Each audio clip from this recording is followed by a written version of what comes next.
पंजाब दे विच सियासी लीडरां दी शामत आई पई है। कदे नवजोत सिंह सिद्धू, कदे डॉक्टर बलवीर सिंह ते हुण विजय सिंगला। मुख मंत्री भगवंत सिंह मान ने अजिही मिसाली कार्रवाई की है। चाहे कोई अपना होवे चाहे विरोधी, कोई भी तारीफ किए बिना अज रह नहीं सकिया, क्योंकि भगवंत सिंह मान ने शहीद भगत सिंह दी समाध ते जाके जिहड़ी सौं खाधी सी उस नूं पुगा दिता है। भगवंत मान कहते कि मैं चाहता तो दब के रख सकता सी, पर मैं एक पैसे की भी बेईमानी बर्दाश्त नहीं कर सकता। तो लोगों को विश्वास नहीं हो रहा कि अज दे समय दे विच कोई सरकार इन्नी ईमानदार किवें हो सकती है। पर दूसरे पासे ये भी सवाल उठे ने कि आम आदमी पार्टी की सरकार दे विच भी सारे ईमानदार नहीं हैं, चाहे वह मंत्री होण, चाहे विधायक अते चाहे कोई होर छोटे वड्डे लीडर होण। पर पंजाब दे मुख मंत्री भगवंत सिंह मान की काबलियत अते ईमानदारी ते सब नूं भरोसा है। हाले तक किसी नूं कोई शक सुबह नहीं है। पंजाब दे विचों जदों पंजाबियां नूं ही मां बोली तो वांझे कर दिता गया तां मान सरकार ने तुरंत पंजाबी नूं पटराणी बनाउण दा एक नवां ऐलान कर दिता है। इस दे नाल एक होर सरकार दे वल्लों ऐलान किया गया है ते जो विरोधी पार्टियां ने वो की कुछ कह रही ने अज दे सारे घटनाक्रम दे उत्ते ਅਤੇ श्रोमणी गुरुद्वारा प्रबंधक कमेटी के प्रधान ने पंजाब के मुख मंत्री भगवंत सिंह मान नूं जथेदार साहिब के हथियारां वाले बयान के उत्ते की जवाब दिता है। सारियां खबरां तुहानूं दस्सांगे। सत श्री अकाल जी। एमरजेंसी बुलेटिन दे नाल मैं हरशरण कौर। बुलेटिन दे विच तुहानूं पंजाब भारत ते दुनिया भर दीयां सारियां वड्डियां ताज़ा ते अहम खबरां दस्सांगे। शुरुआत कल दी लोक राय तो कर लैंदे हां। कल दी लोक राय सी कि श्री अकाल तख्त साहिब दे जथेदार ग्यानी हरप्रीत सिंह ने हर सिख नूं अपने कोल लाइसेंसी हथियार रखण दी सलाह दित्ती है। कि तुसीं इस बयान दे नाल सहमत हो? इस बयान दे नाल सहमति सिर्फ 28% लोकां ने जताई है, जबकि 72% असहमत ने। अज दी लोक राय है कि पंजाब दे मुख मंत्री भगवंत सिंह मान ने भ्रिष्टाचार दा दोष ला के सेहत मंत्री विजय सिंगला नूं बर्खास्त कर दिता है। कैबिनेट चों कड्ढिया ही नहीं बल्कि जेल भी भिजवा दिता है। कि तुसी इस कार्रवाई दे नाल सहमत हो? सहमत हो यस जां हां लिखियो, सहमत नहीं हो नो जां ना लिखियो। खबरां विस्तार दे नाल ते सब तो पहला वड्डी खबर दी ही गल करांगे। पंजाब दे मुख मंत्री भगवंत सिंह मान ने ओ मिसाली काम कीता है जिसनूं सदियां तक पंजाब दा इतिहास याद रखूगा कि पंजाब दे किसी मुख मंत्री ने अजिही वड्डी कार्रवाई भी कीती सी। मान ने भ्रिष्टाचार खिलाफ छेड़ी मुहिम तहत हुण तक दी सब तो वड्डी कार्रवाई करदिआं पंजाब दे सेहत मंत्री डॉक्टर विजय सिंगला दी वजारत विचों छुट्टी करन दा ऐलान कर दिता। सेहत मंत्री उत्ते रिश्वत मंगण दा दोष लग्गिआ। सेहत मंत्री वालों अपना जुर्म कबूल करने तो बाद मुख मंत्री ने उसके खिलाफ केस दर्ज करने लई पुलिस नूं हुक्म दिते। हालांकि बाद विच FIR दे समय नूं देखदे पता लग्या कि जिहड़ा केस है वो पहला ही दर्ज हो चुकिया सी, जिस तो बाद विजय सिंगला नूं गिरफ्तार कर लिया गया, केस दर्ज कर लिया गया ते एंटी करप्शन सैल ने सिंगला नूं गिरफ्तार किया। भगवंत मान ने मंत्री नूं वजारत विचों कड्ढण दे फैसले की जानकारी खुद दिंदिआं कहा कि साडी पार्टी अंदोलन चों निकली है, रिश्वत करन वाला भावें अपना होवे जां फिर विरोधी बख्शिया नहीं जावेगा। उन्होंने प्रशासनिक अधिकारियों नूं भी चेतावनी दित्ती है कि हुण सारे ने जिहड़े वो सुधर जाण, सावधान रहण, क्योंकि भ्रिष्टाचार बिल्कुल बर्दाश्त नहीं किया जाएगा। मुख मंत्री मुताबिक विजय सिंगला वालों सेहत विभाग दे नाल संबंधित हरेक टेंडर विचों 1% हिस्सा लैण दी उन्हां नूं सूह मिली सी। इन्हां दोषां दी जानकारी सिर्फ कहंदे मैनूं ही सी, किसी दे नाल जानकारी साझी नहीं कीती। गुप्त तरीके दे नाल इस दी जांच करवाई। जांच दे विच पाया गया कि सेहत मंत्री लोकां तों कमिशन वसूलदे सी। कहंदे जे मैं चाहुंदा तां इस केस नूं विच ही दब सकदा सी, क्योंकि ना मीडिया नूं पता सी, ना विरोधियां नूं पता सी, ना किसी होर नूं सूह सी। पर कहंदे मैं अजिहा नहीं कीता, क्योंकि जे मैं भ्रिष्ट लोकां दी मदद करदा तां लोकां दी ज़मीर दे नाल धोखा करदा। मुख मंत्री मुताबिक सिंगला ने खुद भी अपना गुनाह कबूल कर लिया। इस तो पहला आम आदमी पार्टी की दिल्ली सरकार ने खुराक मंत्री नूं रिश्वत के दोषों तहत बर्खास्त किया सी। मुख मंत्री मान ने भी इसकी जानकारी दी कि देश के इतिहास के विच दूसरी बारी है। पहली बारी दिल्ली के मुख मंत्री अरविंद केजरीवाल ने अजिही कार्रवाई की सी। 2015 दे विच अपने ही फूड सप्लाई मंत्री नूं एक ऑडियो फोन के उत्ते पैसे मंगण दे चार्ज हेठ बर्खास्त कर दिता सी ते केस CBI नूं सौंप दिता सी। भगवंत मान ने आम आदमी पार्टी दे सुप्रीमो अरविंद केजरीवाल दी खासी तारीफ की अते कहा कि क्रांतिकारी लीडर ने भ्रिष्ट सिस्टम नूं जड़ तो उखाड़ दिता है। एक केस आया जिहदे विच मेरी सरकार दा एक मंत्री हर टेंडर चों जां उस महकमे नाल संबंधित खरीदो फरोख्त दे विचों 1% कमिशन मंगदा सी। मैं इस केस नूं बहुत गंभीरता नाल लिया। इस केस दा सिर्फ मैनूं पता है, ना तो मीडिया नूं पता है, ना विरोधी पार्टियां नूं पता, जे मैं चाहुंदा तां इस केस नूं मैं दब सकदा सी, पर जे मैं इदां करदा तां अपनी ज़मीर नाल भी धोखा करदा ते लखां लोग जिन्हां ने मेरे ते विश्वास कीता है उन्हां दा मैं विश्वास तोड़दा। इसलिए मैं उस मंत्री के खिलाफ सख्त एक्शन ले रहे हैं, उन मंत्रिमंडल चों बर्खास्त कर रहे हैं तो तुरंत पुलिस नूं उहदे खिलाफ केस दर्ज करन दे निर्देश दे रहे हैं। उस मंत्री का नाम है डॉक्टर विजय सिंगला, जिहड़े कि सेहत मंत्री सी। घटनाक्रम तो बाद मुख मंत्री दफ्तर ने जानकारी दी कि किवें विजय सिंगला के खिलाफ कार्रवाई की गई। उन्होंने दस्सिया कि एक अधिकारी ने तकरीबन 10 दिन पहला मुख मंत्री दफ्तर नूं विजय सिंगला वालों किए जा रहे कथित भ्रिष्टाचार की जानकारी दी। मुख मंत्री ने उस अधिकारी नूं खुद भरोसा दिता कि मैं तुहाडे नाल हां, किस तों डरन की लोड़ नहीं है।